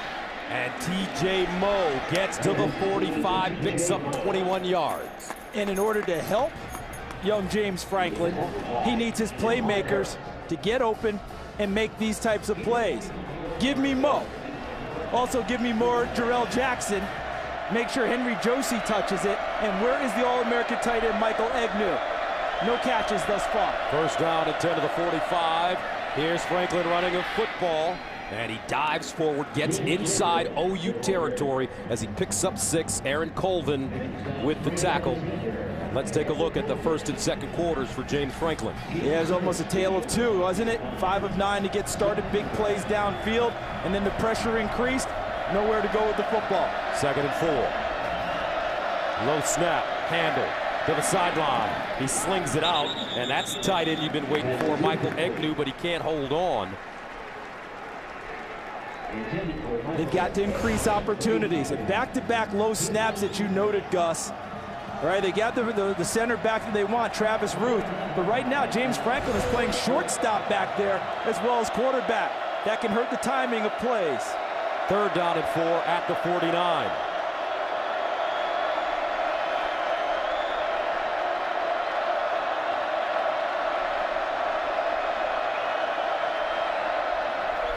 Franklin, pump fake to the sideline. Incomplete. Out of bounds, intended for Jarrell Jackson. So Missouri will have to punt it away, coming up empty on their first drive of the second half. A double move route, but Jarrell Jackson left no room on the sideline to finish the second move. He's got to move that inside a little bit more. Stem the defensive back, stick him inside, push him towards the middle of the field before he comes back to the sideline in order to have the room to complete the pass. Royals is back deep at the 10. What does stem mean? For my mother watching this game in Michigan. Lining up that defensive back, getting him straight up, moving him where you want him, and then getting away from it. So like a crossover dribble. Exactly. Okay. The 49-yard punt will stay right here as OU comes back on the field. What was the biggest adjustment the Sooners made offensively to really get things going? Remember, they came up 3 and out on their opening drive. Landry Jones throws an interception on their second drive, but all of a sudden after that point, they started moving and grooving. I thought that they got really balanced on offense. Running the football, Josh Heupel nearest to us on the headset. I thought running the football jumped into play, and then they started throwing the short passing game, and then near the end of the half, relying on their biggest weapons, Ryan Broyles. From the 20. Jones over the middle, and it's caught. And that is Broyles once again. Tackled by Xavier Gooden. Gain of 6 on the play, brings up 2nd and 4. Landry Jones, the numbers. 277, a touchdown, 2 touchdowns and 1 interception. I think his career high is 486. That might be under assault this evening. There's a quick handoff. Clay, following his block, has a first down as he's stopped by Rosano. How about the offensive line this side? They're really starting to move the Missouri defensive line. Look at the space in the crease. Yeah, getting out in front. That's Gabe Eichert, the offensive guard. And some movement on that Oklahoma offensive line this week. We'll tell you about it in the second. First down and 10 at the 30. Dominique Whaley in the backfield. Far side caught. Nicely done, Jazz Reynolds. In that offensive line movement you're talking about at the offensive tackle position, Gus, they got some people back. Jarvis Jones, who was expected to be a starter, he's back tonight. Darrell Williams, who missed the second game with a sprained ankle, he's back. So now they've got a 4-man rotation at tackle with Donald Stevenson, Lane Johnson, Williams, and Jarvis Jones, keeping them fresh and starting to get some movement on the defensive front. 2nd and 3. Hannah in motion. Here's a handoff. And it's Whaley. Dominique Whaley shredding through the Missouri defense. Steeples ankle tackle him. Right side of the line now. They're going to have the fun as they create the crease. Look to that side. 69 is Lane Johnson, the tackle. Eichert, the guard, coming around. Haber in the center, number 61, and Tyler Evans, the right guard. They're starting to have some fun up front. Lane Johnson, what a story. Here's a kid that played quarterback coming out of high school into junior college. played tight end here as well, and now he's a starter on the offensive line. A lot of talent. First down and 10 at the 47. Andrew Jones over the middle, caught by Whaley, breaks the tackle. Tough running after the catch by Dominique Whaley as Kip Edwards stops him. How about the catch, Gus? How about that? A catch reaching out with one hand and bringing it in and then doing the running after. Whaley running, and nice knifing in, tackled by Kenja Jackson. We've mentioned his name quite a few times tonight, only a 1-yard gain. The true leader of the secondary, their best hitter. Son of a preacher man. But that doesn't stop him from being awfully aggressive on the football field. 3rd down 4 at the 41. Missouri wants to get off the field. The underneath stuff has really been effective for Oklahoma, especially with Ryan Broyles. Whaley lines up next to Landry Jones. Here's Jones, and it is picked off. Luke Lambert, Oski plucking it out of the air, and that ball deflected. I love the call of Oski, a defensive back's favorite word. Oski means the interception has happened. Circle the wagons, guys, and block for me.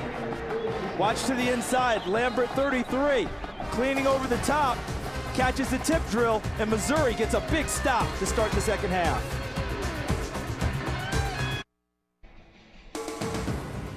Fox College Football is brought to you by Chick-fil-A. We didn't invent the chicken, just the chicken sandwich. Welcome back. Gus Johnson, along with Charles Davis, Tim Brewster, 24-14. What happened at the end of the play here, Charles? Well, the tip by Xavier Gooden, the linebacker. Luke Lambert with the pick. Looks like it's coming out of his hands, but his partner, his teammate, E.J. Gaines, made sure it never hit the ground to complete the interception. So a 1st down for Missouri. And the ball at the 36-yard line. James Franklin and this Missouri offense, they really need to make something happen. The handoff to Josie.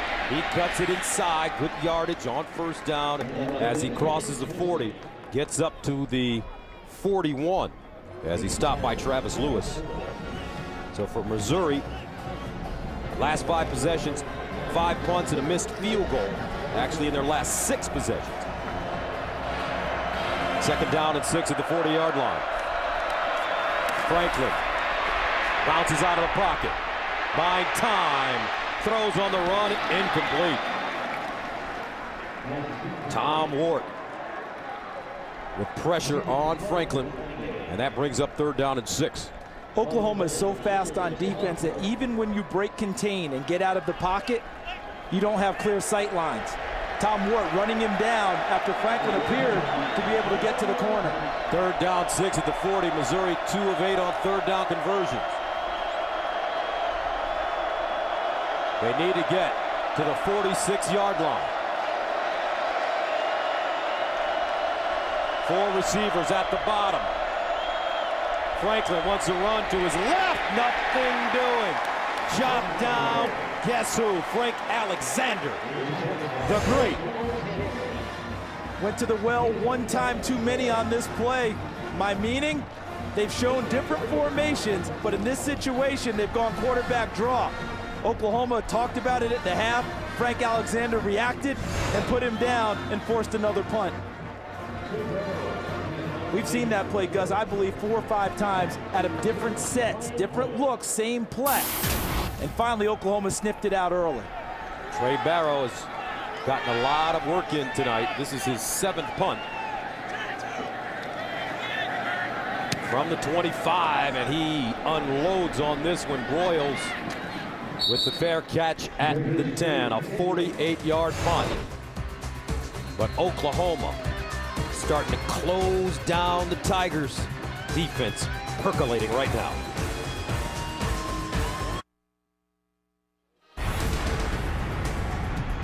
All right, tomorrow start your NFL Sunday with the Fox NFL Sunday pregame show as Pam Oliver talks to the Detroit Lions about their incredible start to the season and how important it is to the Motor City.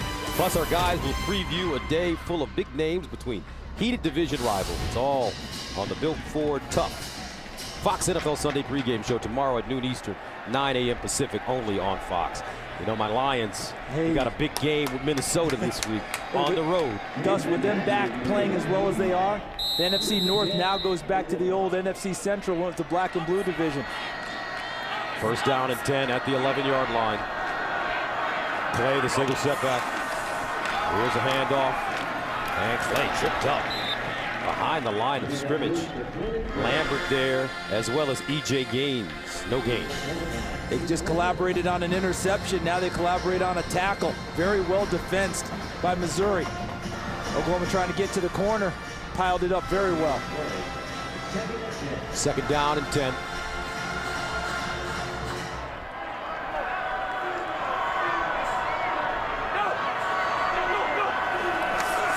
Jones, quick strike, Broyles, first down, still running. Broyles at the 40, and out of bounds at the 45 all day. Ryan Broyles, same kind of stuff. Look, short stuff, just get it in his hands, stronger than what you think. See him run through the tackle there? And that's an excellent tackler in Kendra Jackson. And Ryan Broyles, good lower body strength, moves the ball upfield. Even when they know he's getting the football, he's finding a way to make a play. Gains 33 yards on the play. First down at the Oklahoma 44. Millard in the backfield now. Here's the fullback turning the corner. Oh! Woo! Matt White. Say hello to Trey Millard.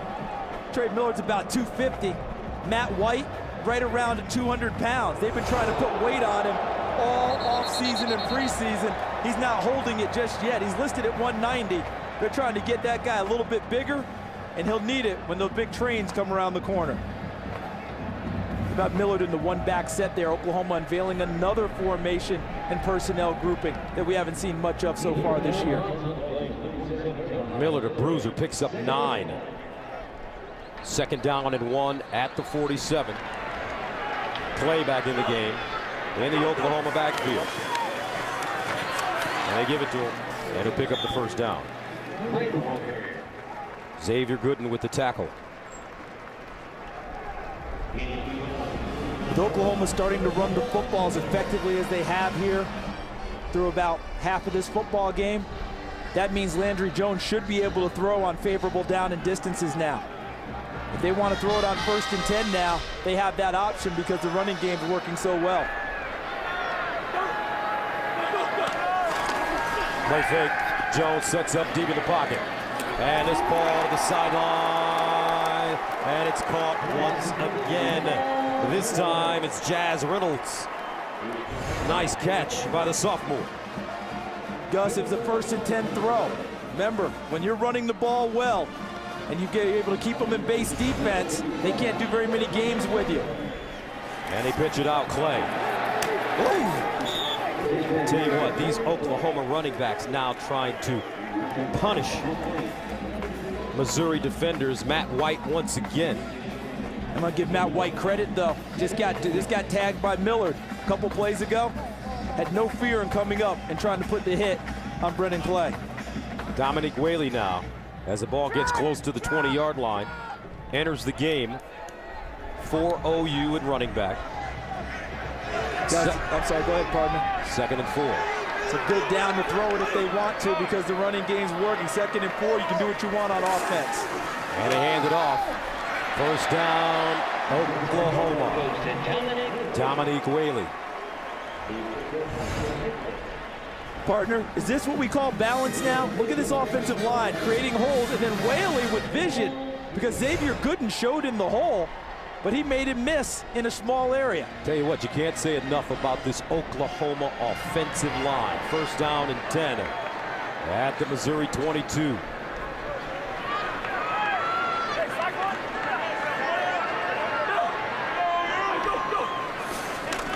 Jones, quick strike again.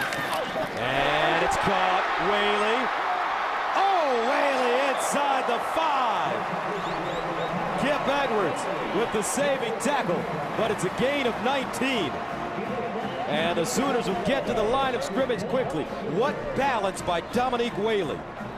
balance, strength, determination, and here they come again. They give it to him, and it's a touchdown. Tell you what, one day, they're going to have to give this kid a scholarship. Coach Dukes told us it might be at the end of the year. And when they do award it, Gus, the whole state of Oklahoma will stand up and applaud. You know what? I don't think they should give him a scholarship this season. He's so hungry right now. You know what? He is playing so well. And you know how coaches are. They don't want to jinx it. No, they will not change it up as well as he's playing. If he's playing that well, they might want to take a couple from a few people, get them motivated. No doubt about it. As Michael Honeycutt comes in to attempt the extra point. The Langston transfer, Dominique Whaley running like Cletus. First, the catch, the balance, and then the power, the strength. OU 31-14. All right, the great views from just above the field or from our Chase Sapphire action cam, and you can tell that Dominique Whaley's teammates really like him. We always talk about teams gravitating towards a quarterback. James Franklin did that with getting Missouri on his side in the offseason with his actions. Dominique Whaley's play has galvanized this Oklahoma team, and they've taken him and lifted him up. And look at what he's done tonight. A little bit of everything. Running it, receiving, 122 yards total offense and a touchdown. And the balance on that last catch that put him in position for the touchdown, was that an Ickey Woods shuffle on the sideline I saw? I think that's what we saw. Kept him in bounds. If you don't know Ickey Woods, guys, Google it. Cincinnati Bengals. So TJ Moe back deep for Missouri. Tigers in dangerous waters right now because one thing's for sure. After last year's win against Oklahoma, the Sooners are going to pour it on if they can, and this ball kicked out of the end zone. Let's go to Kevin Frazier for game break. Gus, let's check in on a couple of games in the Pac-12. We start with the Oregon Ducks. LaMichael James from 12 yards out, a little dance, a little stumble, the touchdown, and then how about SC and Arizona State? Marcus Allen, that's Cameron Marshall. He's gone. 70-yard touchdown, the longest run allowed by SC since the 2008 Rose Bowl. It's early, but it's 7-0. Gus? All right, we saw SC last week defeating Syracuse. Matt Barkley doing a nice job, but SC having problems running the football. First down and 10 at the 20. Franklin fires the home run, and incomplete. That ball intended for Wes Kemp. Kemp is a big play receiver, but these Oklahoma defenders, it seems like they're getting into the minds of this Missouri squad. They know where they're going before they go there. And with their athleticism, they're getting there at the same time or ahead of the Missouri receivers. Wes Kemp, 10 catches on the year, 0 for this evening. Second down and 10. Here's Moe on the reverse. He's bottled up, goes nowhere. David King again. This is the Oklahoma I'm used to seeing on defense. Anything you want to run laterally, they tend to run down. If you want to throw it short, they close and tackle very well. Earlier in the game, Missouri had them on their heels, no longer. Huge third down. I think they pressure him here. I don't think they sit back. They play man coverage, and they go after it. Third and 10 of the 20. Empty backfield for James Franklin.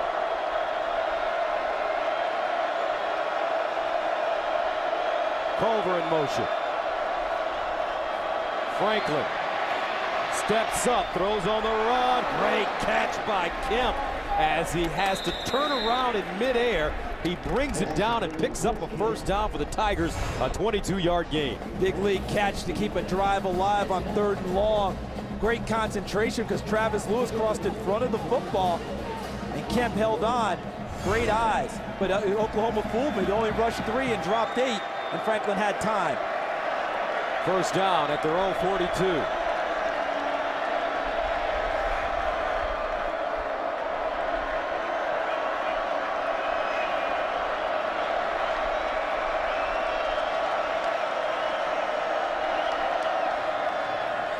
And Franklin running. And that play has not worked the last 2 or 3 times. Tom Ward sitting on it, and he comes up with the tackle. And what you're worried about with your quarterback against Oklahoma is how physical that defense is. If you're going to run him time and again, E.J. Manuel, a bigger, thicker, stronger guy from Florida State, didn't finish last week playing against Oklahoma.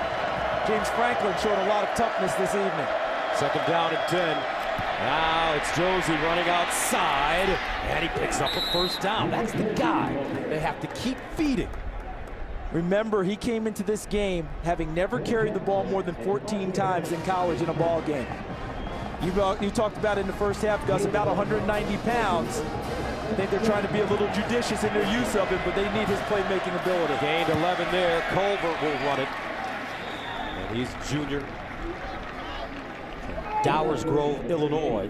But when you look at what Henry Josie has done, he had close to 100 yards against Arizona State.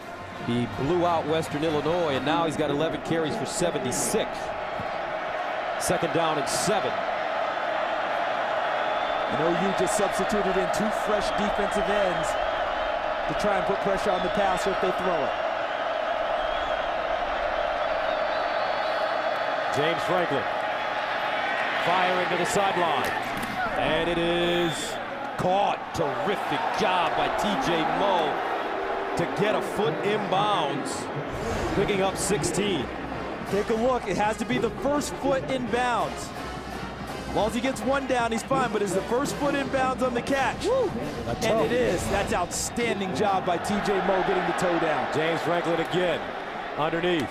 Incomplete. Looks like that was blocked by Aaron Colvin. May have gotten there soon, but no flag. It almost appeared that he was wearing Aaron Colvin. And look, there's the catch. The toe is down at the bottom of the screen. Well done by T.J. Moe. And I'm with you, Gus. I thought Aaron Colvin might have gotten there just a tad early on the last pass play of Missouri. Second down and 10 at the 28. 4 receivers at the top. Let's see if Franklin runs to his right this time. The quarterback draw that they've used with an empty backfield. And he runs out of the pocket, throws, incomplete. As R.J. Washington put pressure on James Franklin, and it brings up third down and 10.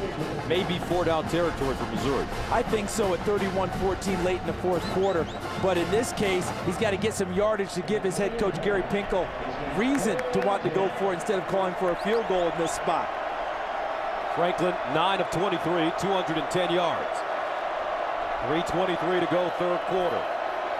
Last time Oklahoma sat back on the big third down. I don't know if they're going to do that with these guys here. I get a feeling that they want to go in that direction on this down. Kemp in motion. Franklin fires. Oh, incomplete. That ball intended for Jarrell Jackson. Looks like it went right through his hands. I'm really surprised because the Oklahoma I know really doesn't sit back much. And they sat back now on 2 3rd and 10s. That ball was a little bit behind Jarrell Jackson. But in that situation, you've got to come up with it to help your team out of a tough jam. That drive's still going if he catches the football. So Brent Russell in to attempt a 46-yarder. He missed a 46-yarder in the first half. Looking for his confidence here. And he couldn't bring it through. He overcompensated on that one, Gus. The last couple were from the left hash. He didn't get over to the right side this time. He wanted to keep it more on the right side, left it too far right. So Oklahoma will take over. At about the 28-yard line, Landry Jones. Take a look at what the Sooners have done offensively. What a big night. Landry Jones, despite the 2 interceptions, big yardage. Dominique Whaley playing so big in run and pass game. And Ryan Broyles, the top receiver, showing exactly why. Jones fires over the middle, and it's caught by his tight end, Austin Haywood. Haywood has really been coming on the last few weeks. Luke Lambert makes the tackle. I think Landry Jones was a little bit fortunate on that play. Double clutch and still delivered it in the middle with 2 guys there as defenders. Nice catch by Haywood. Second down and 7 at the 31. Jones, far side. Broyles Royals taken down by Robert Steeples. But Royals will gain 5 on the play. And that brings up 3rd down and short. That's his 11th catch of the night, isn't it? I mean, that's unbelievable for this guy because the attention had to go to him without Kenny Stills, without Trey Franks. Make other guys beat you. And even with that extra attention, he's beating Missouri. 3rd down and 2.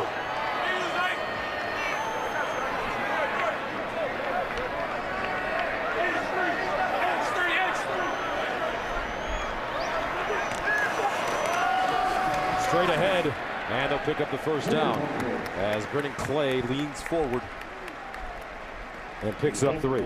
Coach Brew, the playbook's open for Josh Heupel, but it's open because it appears that offensive line is really firing out. Yeah, the offensive line's doing a great job, but Mizzou's playing a lot of soft zone coverage, and they're attacking the underneath coverage. Mizzou playing off, they're getting some easy throws, Charles. 1st down and 10 at the 39.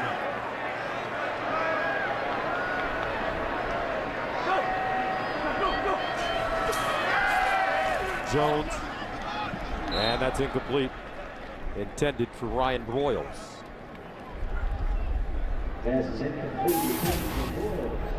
Just look at the play selection. 1st half, 2nd half. Yeah, all coaches, every time we have a meeting, what do our offensive coordinators tell us? We want to be balanced. I'd say 10 runs, 10 passes fits that description perfectly. Diamond formation in the backfield now for OU. There's a handoff, and when the play goes down. That diamond formation, it almost toys with Oklahoma fans because it looks like an inverted wishbone. And I asked Josh Heupel yesterday, in short yardage situation, could you just bring back the wishbone a little bit? If they lined up in it, Gus, you'd have a standing ovation from the capacity crowd of 82,112 saying, "We remember and we love." 3rd down and 12 at the 37.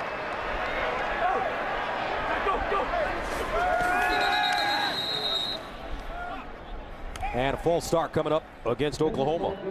False start, offense, number 69, 5-yard penalty, still 3rd down. So that's called on Lane Johnson.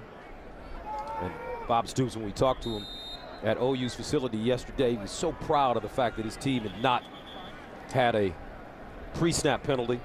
Different story tonight. It ended early. It actually ended on the 1st punt of the game where they had a legal procedure. 3rd and 17.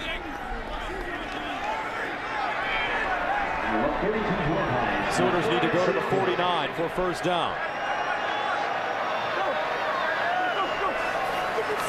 Jones steps up over the middle, and Clay drops the football.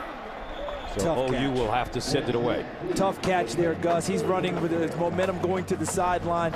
Ball's on his back shoulder, probably a little bit farther behind him than that.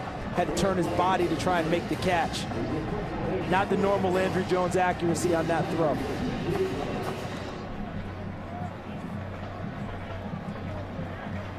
So TJ Moe is back deep. Tressway punting from the 19-yard line.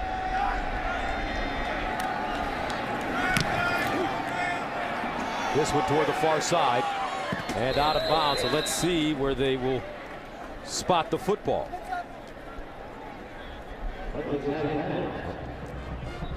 And Missouri will have it at their own 40. Now this week on FX, the Men of Mayhem are back with an all-new episode of Sons of Anarchy, Tuesday at 10. Thursday, a beauty pageant gets ugly in an all-new way. It's Always Sunny in Philadelphia. Then at 10:30, don't miss an outrageously action-packed episode of Archer. Right here, only FX. 1st down and 10 to the 40-yard line for James Franklin and the Missouri O. With 26 seconds to go in the 3rd. Franklin, flat-footed. Franklin takes a sack. Frank Alexander. And we're going to just have to start calling him the Great. Look at him, just beats Justin Britt, pushes Jack Miners, number 75, aside on his way back to the quarterback. What a way to end the quarter. What a start to the season for Frank Alexander. He's been playing some serious football, and that takes us to the end of the third quarter. Oklahoma leading 31-14, the FX College Football Game of the Week. Will be back after these messages. Landry Jones with time going in the corner. Broyles, touchdown OU. Big play here. Landry Jones, touchdown Broyles. Landry Jones throwing a BB, and that's a second touchdown of the night for Ryan Broyles. 28 unanswered points for Oklahoma as you take a look at the scoring by quarters. Missouri with the early flurry, but since that time, Oklahoma's put it all together. Mizzou faced with a second down and 16 at their own 34-yard line as we start the fourth quarter. Gus Johnson, Charles Davis, Tim Brewster. FX Game of the Week.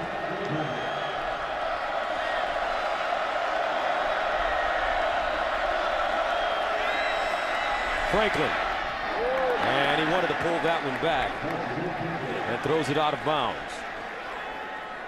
So right now, Brent Venables, defensive coordinator, has told his front guys, just go get the quarterback. I want to play coverage. Because I haven't seen him heat him up in a long time. He's letting the 3 guys go and dropping 8, which helps take away the clock from Missouri and a lot of open holes. And intentional grounding will be called against Missouri. Third down. It's another one where the ball didn't get back to the line of scrimmage, Gus. He was in the pocket, didn't get it that far, no one in the area. And Venables, he's got electricity in his eyes. When we met with him yesterday, talk about an intense man. He's like that when he orders breakfast, Gus. Don't give him coffee. Third down and 24. Josie in motion. Franklin caught by Kemp, but he will not have enough for the first down. He gets close to the original line of scrimmage. Jamel Fleming with the tackle after an 11-yard game, and the Tigers will have to punt it away again. If there's a better open field tackling defense in the country, I want to see who they are. Because that catch was made with a step and unable to get any additional yards. And Brent Venables, after they get off the field, still coaching up Tom Ward. Barrow. And that one goes into the end zone. 63-yard punt. As Coach Venables still coaching up Tom Ward. Look at him.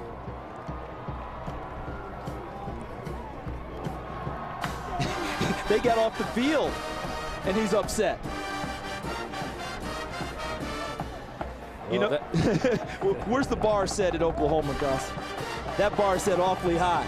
Well, you know, Coach Stoops told us after the Florida State game, a lot of people happy with the performance of this Oklahoma squad. But he said, 2 games, we're not done. We're just getting started. And we were supposed to beat Florida State on the road. Finch in motion. Here's a handoff. Whaley.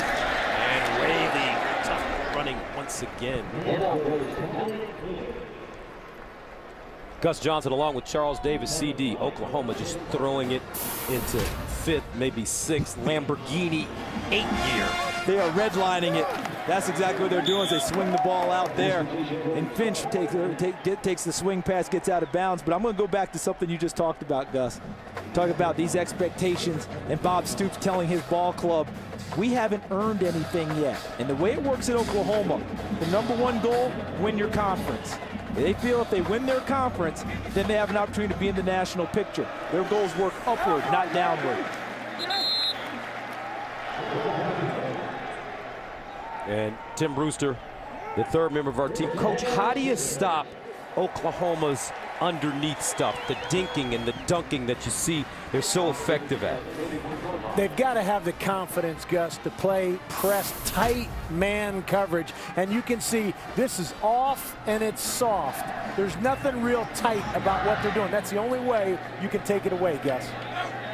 Coach, stay with us because we want to ask you more. Here's Whaley.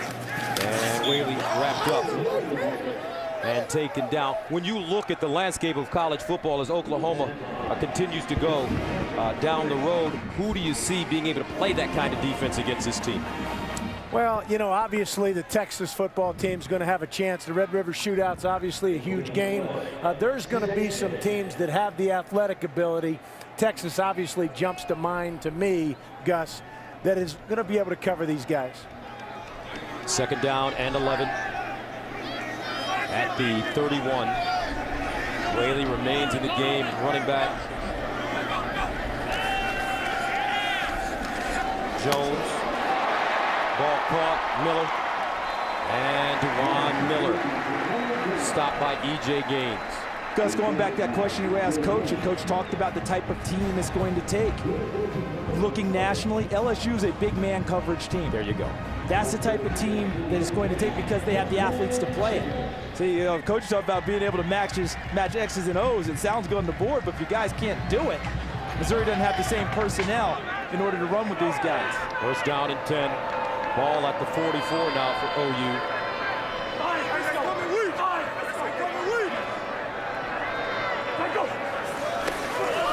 Whaley. And Whaley brought down by Luke Lambert.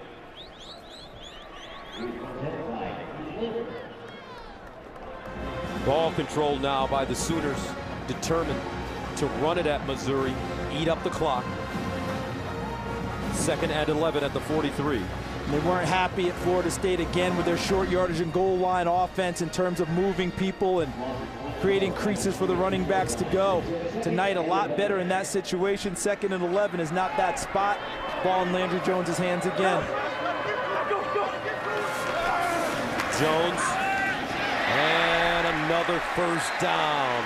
DeJuan Miller has had a very nice game as he comes up with the catch and keeps the chains moving for this Oklahoma team. And remember when we came in to Norman to talk to Bob Stoops prior to the Tulsa game, he said that DeJuan is learning how to be more competitive with his body. What did he mean when he said that? Yeah, when he said plays competitively to his body, he's 6'4", 217. Use that size to body off the defensive back as he did on the last pass catch. Keep him away from the ball, and you go get it yourself. He almost boxed him out as if it were a basketball game. Posted and toasted. 1st down and 10 at the 45. Clay, nice stiff arm, gets around, lowers his shoulder, gets out of bounds. E.J. Gaines there to usher him out of bounds. So let's go back to the beginning of our broadcast. Oklahoma coming into this game after the win against Florida State, taking on a Missouri team that defeated them last year, knocked them out of the #1 spot. OU coming in without one of their stars, Kenny Stills, who had 7 catches, 125 last week against Florida State, but suffered a head injury in that game and was scratched prior to the beginning. And some of these young receivers have had a chance to step up, and they've done so tonight for Landry Jones. Brennan Clay, hesitation, goes down at the 40. They've gained some confidence as they've gone on. I don't think they have the full confidence of their quarterback yet because they have made a few mistakes along the way. Talk about the young receivers. But overall, as this game has progressed, we've seen Jazz Reynolds acquit himself well. All right, DeJuan Miller, you talked about. There's Kenny Stills. The #2 receiver at Oklahoma would be a #1 receiver just about everywhere else in the country and was dynamic against Florida State. 3rd down and 5 at the 40.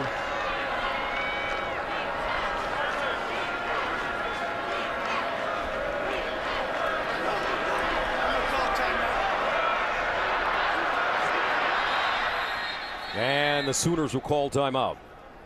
We'll take a break as well. 9:36 to play in the 4th quarter. Oklahoma in complete control. 31-14.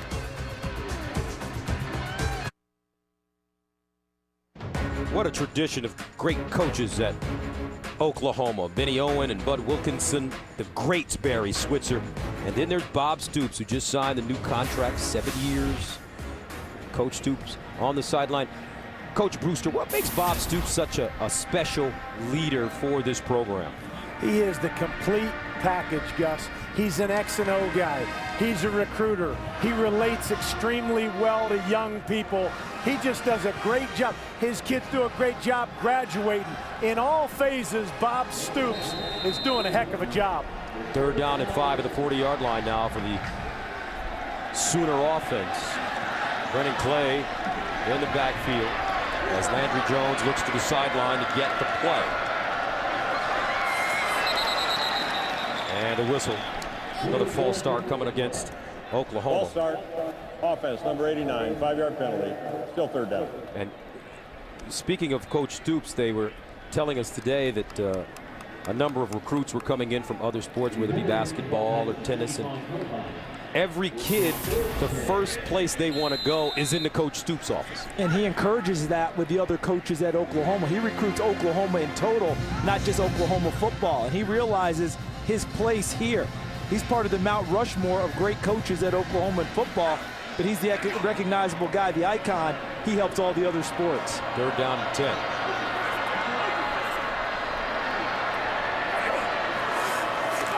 Jones.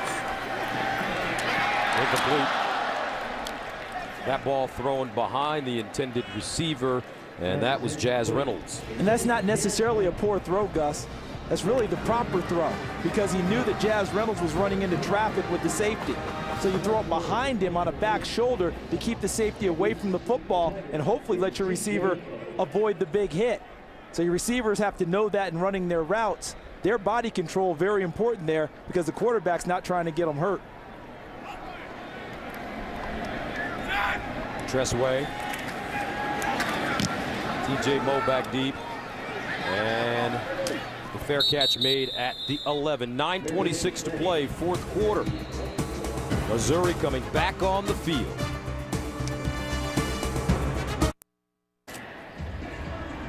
All right, this college football season, Fox Sports is proud to support the Dream Foundation, who are making dreams come true for adults facing life-threatening illnesses.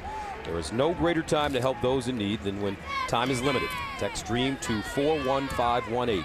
That's 41518 to donate $10 and turn dreams into lasting memories. Missouri with the football, first down at their own 4-yard line. Our 1st and 10 line is brought to you by Russell Athletic.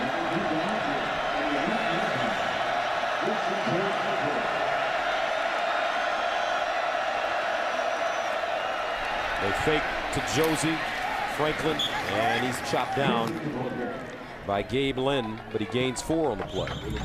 Now we're talking about Bob Stoops and what a job he's done at Oklahoma, but how about Gary Pinkel and the incredible turnaround that he spearheaded at Missouri? Over the last 4 years coming into this season, they won 40 games, 10 per year. He's turned them into a program, not a team that's trying to build. Every year they expect to win that level. That ball caught over the middle. Egnew finally with the catch. He spins and gets to the 32-yard line. Take a look at these numbers. 12 wins in 2007. At one point, they got to #1 in the country. Thought they might play for a national championship. Went back-to-back years in 2007, 2008, playing Oklahoma in the Big 12 championship game for the right to play in a BCS Bowl. Franklin throwing out wide, Kemp with the catch. And when you look at Coach Pinkel's history, you know, he had a chance to mentor under one of the great coaches in the history of college football. The dog father, Don James, who he played for at Kent State, later coached for at Washington on some of the best teams we've seen in recent college football history, when Gary was running their offense. He's carried over the lessons well to Missouri. On 2nd down and 4, Henry Josie. Unfortunately, Coach Pinkel left Washington the year before they won the national championship. Helped set things up, but did well, didn't he? Certainly did. Well, these were some good teams, weren't they? Billy Joe Hobart, Mark Brunell, Steve Entman, loaded. 3rd down 4 at the 37.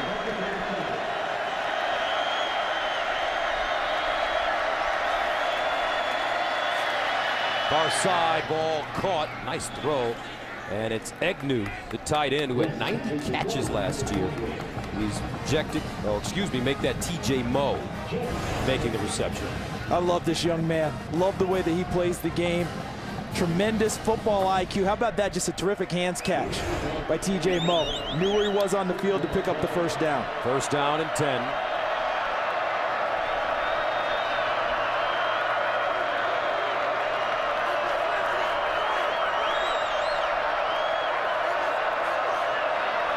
Another low snap. Franklin running, and he'll get out of bounds, but that's something they're going to have to fix at Missouri with this offense. It throws off the timing of the play. Once again, he's playing shortstop. Nice that he can handle it, but there was never a mesh point between he and the running back. He knew where the hole was supposed to be on the backside and got there. Remember, this is Travis Root's first start of the season, back from an Achilles injury. He's got to shake off a little bit of rust himself. First down and 10 to the 48. Franklin has rushed for 96 yards on 19 carries. Here's the option. Josie with room. Josie down the sideline. Touchdown Tigers. 48 yards.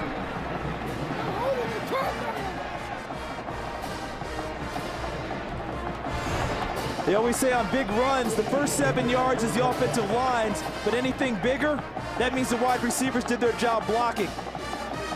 Look at Marcus Lucas on the corner against Jamel Fleming. The offensive line cleaned up. Fleming did a great job, and he got a nice assist from Justin Britt, the left tackle, getting it done on the corner. So Josie sprinting down the sideline. He's gone over 100 yards rushing. And just like that, Missouri strikes. 31-21. Last year, #1 Oklahoma faced #11 Missouri. The Tigers were down by 1 point in the fourth quarter when Blaine Gabbert hit Gerald Jackson for 38-yard score. Xavier Gooden's second interception gave the Tigers the ball back. Then James Franklin's 3-yard run sealed Missouri's first victory over Oklahoma since '98. Final score, Missouri 36, Oklahoma 27. Tigers trying to see if the magic still lives. With a new quarterback, by the way, Blaine Gabbert will start this Sunday for Jacksonville against Carolina. And how about the young quarterback for the Carolina Panthers? He's showing that he's pretty good. He's got it. You know, that it factor. 422 opening day, 432 second game, rookie versus rookie. But look at that fourth quarter last meeting. That was the beginning of the fourth quarter last year in Columbia, where they were down 21-20 to Oklahoma, scored the first 16 points of the fourth quarter and shut them down. With 6:44 left, they've got to increase the pace. Roy Finch. And Finch gets to the 33-yard line. Let's check in with Kevin Frazier for a game break. Gus, Bob Stoops doing well. What about his brother Mike Stoops? Arizona taking on Oregon, and Darren Thomas hooks up with David Polson for the touchdown. 21-3. Tough time for the other Stoops. Gus? Well, you're absolutely right. Last week, we were joking with Coach Stoops. He didn't have it. He could have, but he decided not to trash talk his brother at Florida State. No, he doesn't want any of that. He hates competing against his brothers. What did he say? I love when it's over, because now we can actually swap ideas and help coach each other up and have success together. And back in our studio, I hope Marcus is okay. I just heard that it's 14-3 Arizona State. So Kevin's got a little work to do to make sure his partner keeps it going. Yes, because I know he's locked in on what's going on in Tempe, Arizona right now. All right, first down and 10 at the 38. Big possession for Missouri's defense. They need to get off the field as Dominique Whaley drags people with him. Dominique Hamilton with the tackle. And let's see if this OU team can slow it down. Slow it down and grind out first downs. You know, I know Coach Brewster loves to see them run the football. Here's a great opportunity. Can they run the football enough to keep the clock moving in their favor and keep the ball? Trey Millard now going to the fullback position, old standard I formation with Whaley behind him and Landry under center.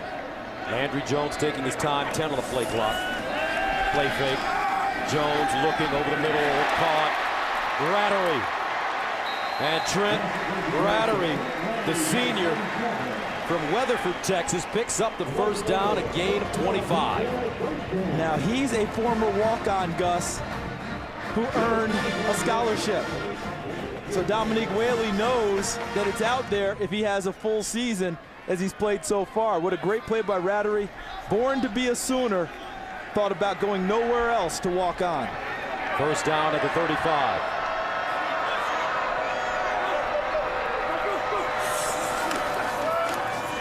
Whaley. Ooh. Andrew Wilson, I told you he has been hitting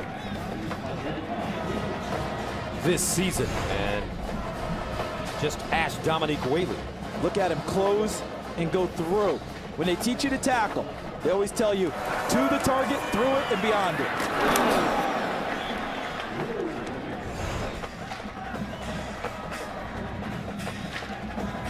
Yeah, to him, through him, beyond him. Textbook by Andrew Wilson. 2nd and 14 at the 39.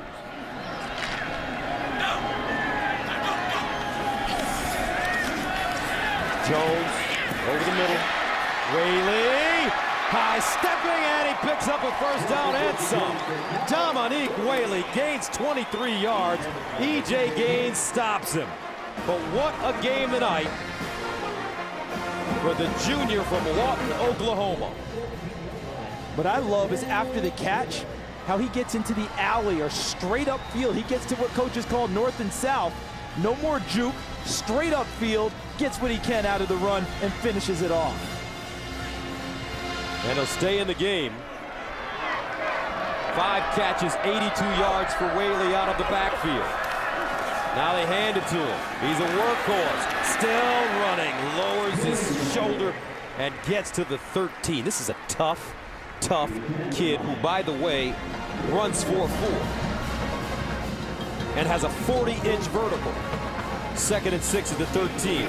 Quick strike. Broyles with room. Broyles knocked out of bounds inside the Mizzou 5-yard line by Walker. And just like that, in only a few plays, Oklahoma gets up and down the field, and they're in scoring position once again. Most important series defensively for Missouri in the half. Less than 4 minutes to go, and Oklahoma goes right down the field, eating clock and eating up yardage. Whaley in the backfield.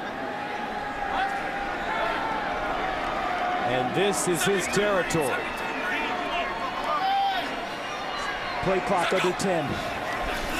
Jones up top. Touchdown! Woo! What a strike. Broyles, 3rd TD tonight. And he went up and just got it. Watch the defensive back on this play. Kenrate Walker, number 30. He never gets his head around. As soon as his back's turned, Landry Jones throws it because he knows that only his receiver can adjust on that play. If your back's to the quarterback, they throw it up, let the receiver make the adjustment and come down with the football. No chance for Kenrate Walker, the defensive back. So Landry Jones putting together a terrific night after that early interception. Jones finding Broyles 3 times. Extra point good. Landry Jones 35 of 48, 448 yards, 3 touchdowns. First, it was Dominique Whaley. And then he goes to Mr. Reliable, Ryan Broyles, 38-21 OU.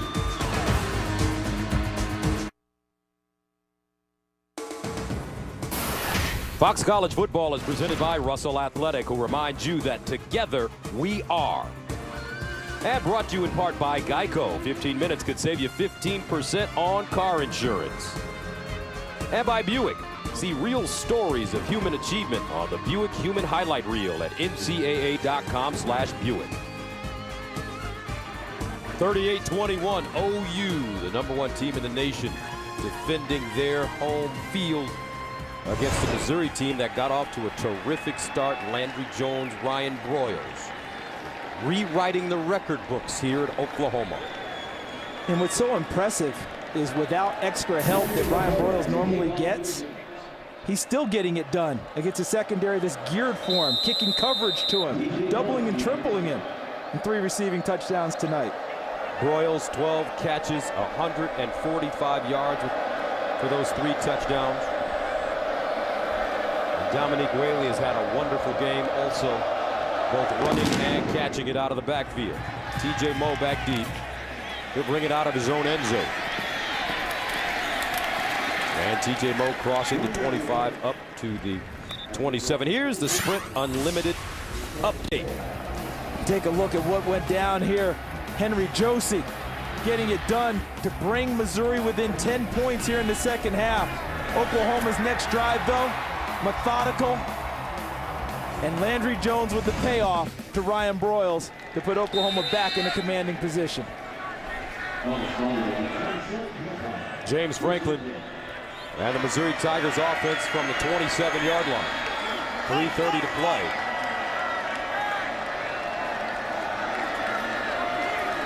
Now Franklin under pressure, steps up, and is tracked down from behind.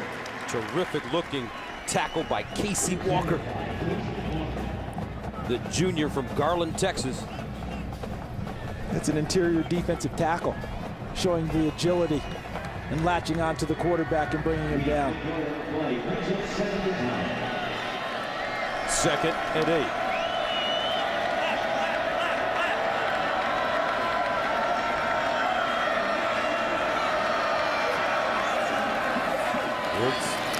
Franklin looking for the option as Josie. And Josie picks up the first down, gets out of bounds. And Josie continuing to do a solid job running the football. Gains 12 there. Our 1st and 10 line is brought to you by Russell Athletic. Looks like Missouri's found a running back. Oh, there's no doubt about it. So if you're Kendall Lawrence, who I believe they told us might be 2 weeks away from coming back, you're in the training room working even harder to try and get back earlier, because you're seeing your carries go down because Henry Josie has shown that he's capable of carrying the full load. Franklin, Moe with the catch. He dives forward, and he's close to the first down, depending on the spot as Aaron Colvin stops him. Think of the receivers they've had in the spot that TJ Moe's playing now. Jeremy Macklin, who went on, was a first-round draft pick playing with the Eagles. Denario Alexander, who went much lower because of knee injuries, but boy, what a great player at Missouri. Josie outside, and he'll get out of bounds, gaining about 9 yards. Colvin pushing him out of bounds. Here's a kid that started the season 3rd string. He was 3rd on the depth chart. Well, they're going to have a hard time pushing him out of the #1 spot from here on out. 2nd down and 1 at the 40-yard line. 2 minutes to play in the 4th.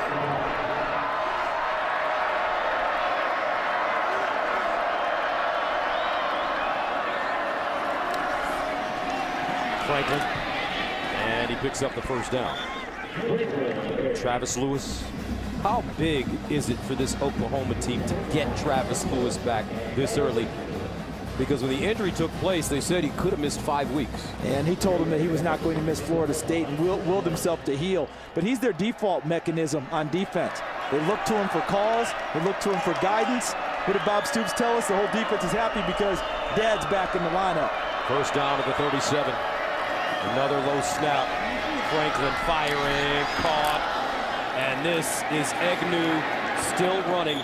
And he gets the ball close to the Oklahoma 10-yard line as Tony Jefferson brings him down. And Aaron Colvin gets up a little shaky, and he is woozy.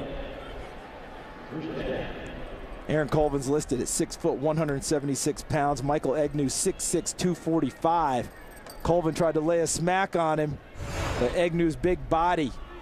See here, it's like basketball. We talked about it earlier. Posted him up and threw him off.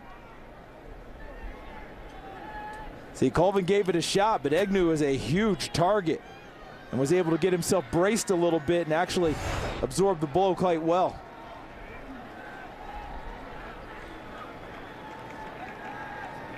So Colvin on his feet, but being held up by the trainers. Oklahoma delivering a vicious hit last week at Florida State. And Kenny Shaw, the wide receiver, a double shot. Wasn't malicious, wasn't dirty, both of them going for the ball, but a big, big hit. And here's another one. Colvin trying to get the hit, and Egnew able to kind of really forearmed him with the back from the backside to knock him out of the way. They'll get good medical attention on the sideline and try and be ready to go for the next one. First down and 10 at the 13. Jarrett Culver checks in the backfield for Mizzou. In the end zone. Incomplete. T.J. Moe, the intended receiver. Out of all the things I'm impressed about with James Franklin, Gus, that we've seen tonight, his ability to stay unruffled with as many low snaps as he's had to deal with tonight has been phenomenal. Because there's still not that super rush. Because a lot of times if a snap is off, you'll see a quarterback go into panic mode and go faster than he should. He still stays in rhythm.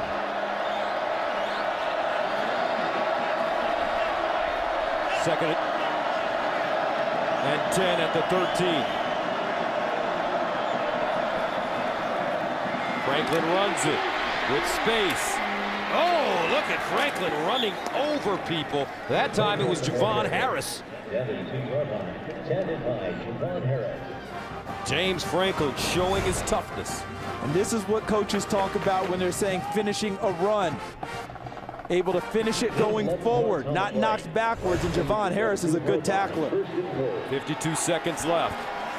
Franklin again wants to run. Franklin dives. Does he get in? Franklin on the carry. And he will not get in. Corey Nelson stopping him. First charge of the half. 30 seconds. 30-second timeout called. 38-21 the score, Oklahoma.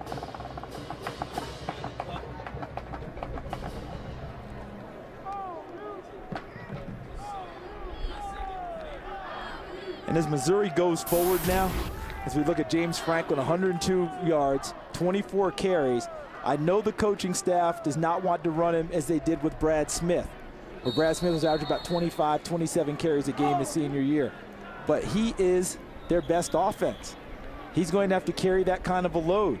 I know they don't want to, but with what he gives them, they're going to have to as they go ahead and get ready now after tonight for Kansas State on October the 8th. And you have to credit Missouri because coming into this game, Oklahoma favored by 19 points. Right now, the Tigers with the chance to score. Second and goal at the 1. Quarterback sneak. Touchdown, Missouri. With 34 seconds remaining. Franklin on the keeper. It's a Missouri touchdown. They always tell you, of the offensive line, you want the defensive line to end up in the end zone if you're doing a good job blocking. And that's precisely what they did. They got their own bodies into the end zone, pushing the defensive line of Oklahoma back. Franklin's second quarterback sneak touchdown of the evening. Kind of bookended it, didn't he, partner? Certainly did. First Extra one of the point game. is good. 10-point game with 32 seconds left.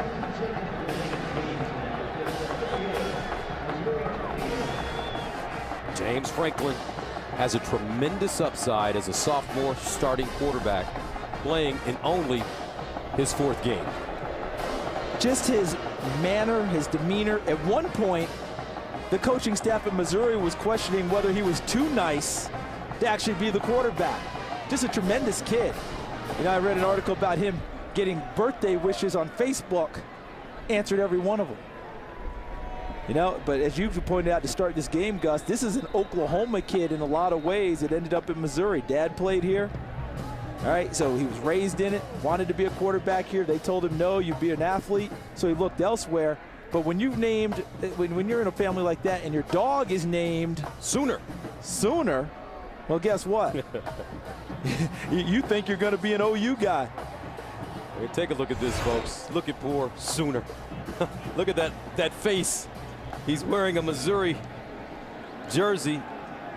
What do you think? What do you think the dog's thinking right there? Well, how are you going to put me in a Missouri jersey and my name is Sooner? He got me confused. Even Sooner knew that wasn't right. So Mizzou sends it away. Roy Finch. And Finch looking for a hole, and he'll crawl forward across 25. Finch on the return. With 27 seconds remaining, Oklahoma with a 38-28 lead. So Bob Stoops will bring his offense on the field, and this game virtually over. The Sooners will remain undefeated, but how about this guy? How about his night? Against Tulsa when we've been here, 131 yards rushing, 4 TDs. Tonight, 150 total yards at TD. And he knows where he is in his career right now. He knows his standing. We'll show you something clever. Look what Dominique Whaley wears. How about that? Look at that on his tape, on his wrist. As you said, he understands, and you talked about that motivation. He writes it on the tape on his wrist. I'm a walk-on, but I've got plenty to prove, and he's doing it quite well. The final score, 38-28. Oklahoma remains undefeated. And Missouri falls to 2-2. OU off to a good start in conference play. Ryan Broyles' big night, 12 catches, 145 yards, 3 touchdowns. Landry Jones, terrific as well, 35 of 48, 448 yards passing, 3 touchdowns, 2 interceptions. I think James Franklin is the story for Missouri. They said the offense runs through him. He now is their offense. Everything else becomes a complementary deal. Henry Josie cemented that he is the #1 running back there, no matter when the other guys get back. I think Missouri has a bright future going forward with this quarterback, and I love the fight and grit that they showed. But Oklahoma proved once again why they've been voted the #1 team in the country. They survived the early flurry. So Henry Josie, 14 carries, 133 yards, and a touchdown. Next Saturday on the FX Game of the Week will be in Ames, Iowa, where the number 18 Texas Longhorns will take on the Iowa State Cyclones. Both those teams off this week, both those teams undefeated. Coming up next after a commercial break on the East Coast, it's the League. On the West Coast, the Incredible Hulk. Missouri came out punching quickly, but Oklahoma responding, and the Sooners defend their home field. For Charles Davis, Tim Brewster, and our entire crew, I'm Gus Johnson saying so long from Norman, Oklahoma. OU keeps on rolling.